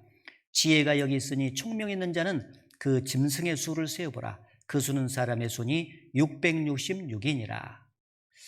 자, 마지막 적그리스도가 나타나서 후 3년 반을 통치할 때 세계 시민에게 똑같이 받게 명령을 내리는데 그 표가 숫자를 보니까 666이더라 그랬잖아요. 그래서 666표를 받게 합니다. 이 표가 두 가지의 역할을 확실히 하는데 강력한 통제 수단으로서의 역할을 해요. 한 사람이 전 세계 시민을 독재해요. 그래서 이 표를 안 받잖아요. 그럼 며칠든지 다 죽여버려요. 죽여버립니다. 아주 강력한 독재예요. 강력한 통제 수단으로서 표를 받게 해가지고 다스리게 되고요. 이 표를 가진 자 외에는 매매를 못하게 한다. 매매 아니라 매매. 사고 파는 행위를 못하게 한다. 그러니까 이제 물건을 사고 팔 때 결제하는 수단의 변화가 계속 있었잖아요. 얼마 전까지만 해도 현금 많이 사용했잖아요. 그런데 갑자기 우리 시대에 지금 마지막 시대에 들어서 카드를 많이 사용하는 시대가 됐는데 이 카드도 편리한 것은 사실이지만은 뭐 잃어버렸다든지 카드를 또 위조 변조를 했다든지 문제가 생겨요. 그래서 이 카드 번호를 아예 몸에다가 찍어버리면 어떻겠냐. 그래서 그 사람의 몸에 고유한 특징점을 활용해가지고 신분을 확인하고 거래를 하는 기술을 생체 인식 기술이라고 그래요. 그래서 그 기술이 점점 발전이 되고 있죠. 지문이라든지 홍채라든지 그다음에 정맥이라든지 이런 거 있잖아요. 그게 이제 고유한 특징점을 갖고 있기 때문에 그래서 그게 이제 생체 인식 기술이 변화가 되고 있는데 앞으로 여기 결제 수단으로서 표를 받는데 받는 부위까지 2000년 전에 예언이 돼 있어요. 오른손이나 이마에다가 받는다고 돼 있어요. 예. 예. 그런데 놀랍게도 오른손이나 이마에 받을 준비까지 현재는 끝나 있어요. 사실은. 우리나라가 좀 이쪽 부분에 좀 많이 발전이 돼 있기 때문에 이 내용을 확실하게 알 수 있죠. 자, 그래서 보세요. 이 오른손이나 이마에다가 표를 받아서 통제를 받고 결제를 하는 시대가 오는데 그러려면은 일단 상품에 바코드가 먼저 찍혀야 돼요. 666 바코드가. 그래서 이 바코드가 계속 지금 찍혀서 사용되고 있잖아요. 바코드를 찍지 않으면 납품이 안 되죠. 그래서 생산관리, 입출고관리, 재고, 유통관리가 굉장히 편해졌죠. 666 바코드 시스템입니다. IBM 특허인데 전 세계적으로 연산에 실수가 없기 때문에 사용하고 있어요. 666 바코드 시스템입니다. 이렇게 찍히고 있죠. 전부 다. 이 666 바코드가 소형 전자칩으로 이제 상품이라든지 사람에게까지 앞으로 찍혀요. RFID라는 소형 전자칩으로. 그래서 바코드 역할은 RFID 시대. 그래서 RFID라는 소형 전자칩이 찍히면은 매장에서 줄 서는 고통이 사라진다. 참깨만한 전자칩을 붙여서 사용하는데 백화점에서 계산대에서 줄 설 필요가 없다. 지금은 물건을 쭉 카트에 싣고 와가지고 계산대에서 삑삑삑삑 통과해서 얼마 하게 되면 카드로 결제를 주로 많이 하지 않습니까? 그러면 자동이체가 딱 되잖아요. 자, 그런데 앞으로는 어떻게 되냐? 매장이 딱 있잖아요. 그러면 내가 이제 뭐 오른손에 찍었든지 이마에 찍었든지 내가 이렇게 딱 그 마트를 들어가요. 그러면은 벌써 카메라를 통해서 내 번호를 읽어요. 내가 누구다 하는 것을 벌써 이제 인지하고 물건을 이렇게 주섬 쭉 갖고 이렇게 나와요. 뭐 봉지에다가 써서 나오든지 이렇게 쭉 나오면은 여기서 삑 하고 영수증이 나와요. 벌써 계산이 끝나버렸거든요. RFID는 소형 전자칩에서 무선 주파수 송신이 가능하기 때문에 금방 삑삑 할 필요가 없이 여기서 그냥 다 읽어버려요. 그래서 금액이 예를 들어서 5만 원이다. 그러면 삑 하는 순간 내 은행 계좌에서 이 마트 주인의 계좌로 자동이체가 딱 되는 거예요. 예. 그래서 지금 자동이체를 우리가 경험하고 있지 않습니까? 저는 20일 날 급여가 들어오는데 20일 날 들어오고 나면 그 20일부터 시작해서 30일 안쪽에 10일이면은 시커멓게 빠져나가 버려요. 그 10일 후에 잔액이 얼마야 보면은 너무 허무해. 허무합니다. 경험하고 있죠? 예. 자동이체 이미 끝났어. 그래서 앞으로는 이제 그런 시대다 하는 거 아시면 됩니다. 그래서 사람에게 이제 마지막 찍는 거예요. 초소형 칩 인체 삽입, 신분증과 신용카드를 대체하는 세상 21세기 오는데 오고 있다. 암호가 필요 없 당신의 몸이 패스워드가 될 것이다.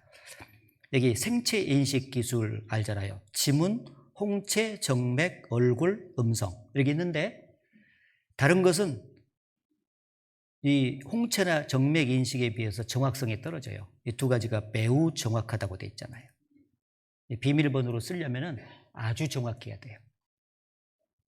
자, 생체 칩을 갖다가 찍는 부위에 대해서 여기 보니까 미국 정보기관의 연구에 따르면 피부의 온도 변화에 따라 재충전되는 배터리를 내장한 반도체를 이식하기 적당한 위치는 이마와 손등이라고 한다. 그래서 이 칩을 집어넣으면 배터리가 그 안에 있어가지고 자동 충전이 되는 것이 좋잖아요. 그러면 노출이 돼야 돼요, 태양에. 그래서 여기 노출돼 있고 여기 노출돼 있잖아요. 그래서 딱 찍으면은 계속 영구적으로 사용할 수 있게 되는 것입니다. 오른손이나 이마에다가 이렇게 찍은데 오른손에다가 쫙 찍으면 정맥 구조가 비밀번호가 돼요. 세상에 정맥 구조가 같은 사람이 한 사람도 없거든요. 다 다르거든요. 고유번호가 되고 요 이마에다가 찍으면 홍채가 비밀번호가 되는데 같은 사람이 한 사람도 없어요. 다 달라. 그래서 비밀번호를 확인하고 그 바코드로 찍은 것으로 거래를 하는 것입니다.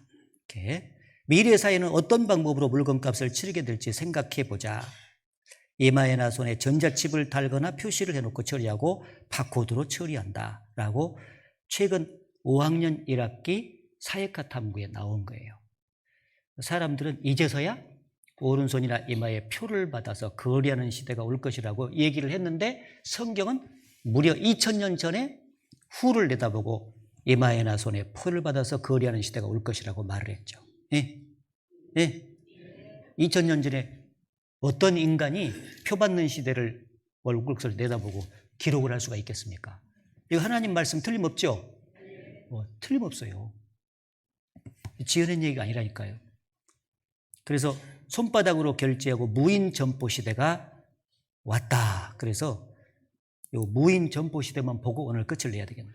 현금이나 카드 없이도 생체 인식만으로 물건을 살 수 있는 무인 편의점이 문을 열었습니다. 손바닥의 정맥이 결제 수단이 되는데요. 정맥과 지문, 홍채 등을 인증 수단으로 쓰는 생체 인식 시장이 무섭게 성장하고 있습니다. 엄진아 기자가 취재했습니다. 국내 최초로 문을 연 생체 인식 무인 편의점입니다. 손바닥 정맥을 인식시켜 매장에 들어갑니다.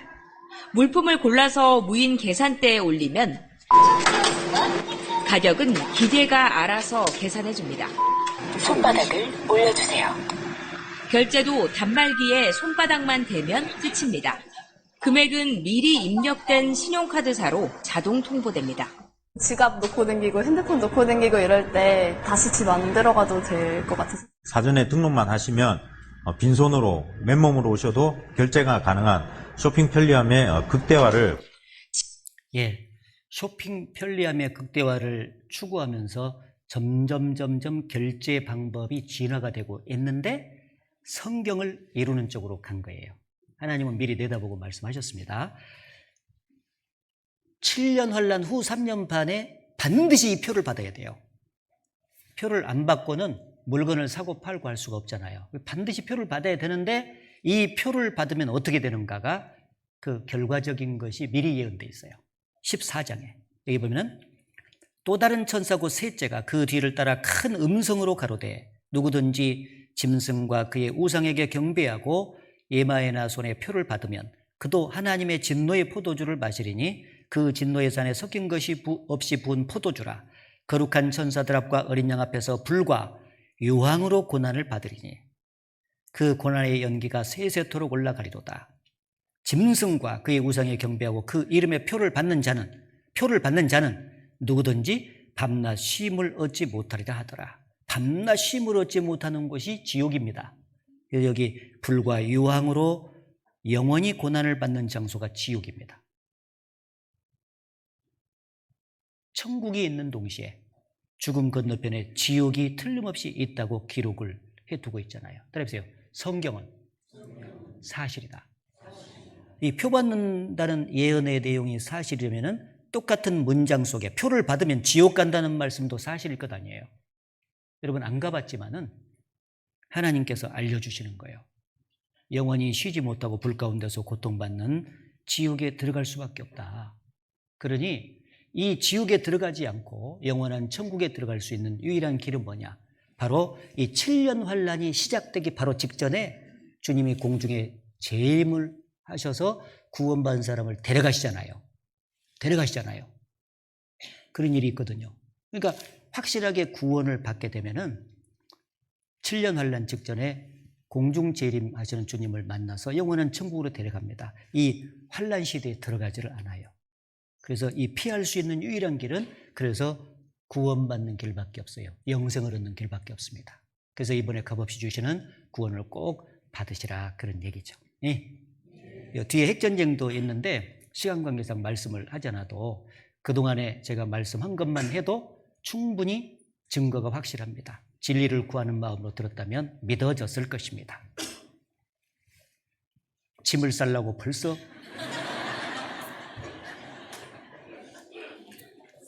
이해는 됩니다.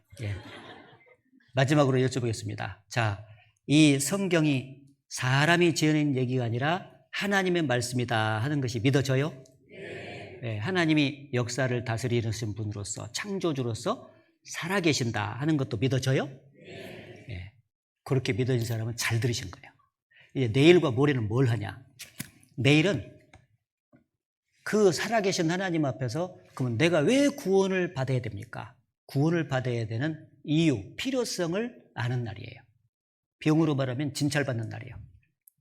그리고 모레는 어떻게 구원받는지를 성경에 말씀했거든요. 그 말씀을 듣고 진짜 구원을 받는 날이에요. 병으로 말하면 약을 먹고 낫는 날이에요. 그러니까 오늘까지 말씀도 중요했지만은 내일하고 모레는 이제 개인의 구원 문제를 진짜 해결해야 되니까 더 중요한 말씀이 남아있죠. 그렇죠? 꼭 빠짐없이 나오시기 바랍니다. 기도하겠습니다. 하나님 아버지 감사합니다. 오늘 역사의 마지막 때에 있을 사건들을 예언한 말씀을 성경에서 찾아보고 우리 시대에 그대로 성취되는 모습을 확인할 수 있도록 해주셔서 진정 감사합니다. 성경은 사실이며 하나님의 말씀입니다. 하나님은 살아계십니다. 여기 머리 숙인 사람들 참으로 그 살아계신 하나님 앞에서 겸손한 마음을 품고 끝까지 진리를 사모하는 마음으로 말씀을 들어서 이번에 꼭 하나님의 사랑을 깨닫고 구원받아서 남은 생에 소망 중에 살아갈 수 있도록 축복해 주시기를 바랍니다. 모든 것을 주님께 의지하면서 예수님 이름으로 기도드렸습니다. 아멘.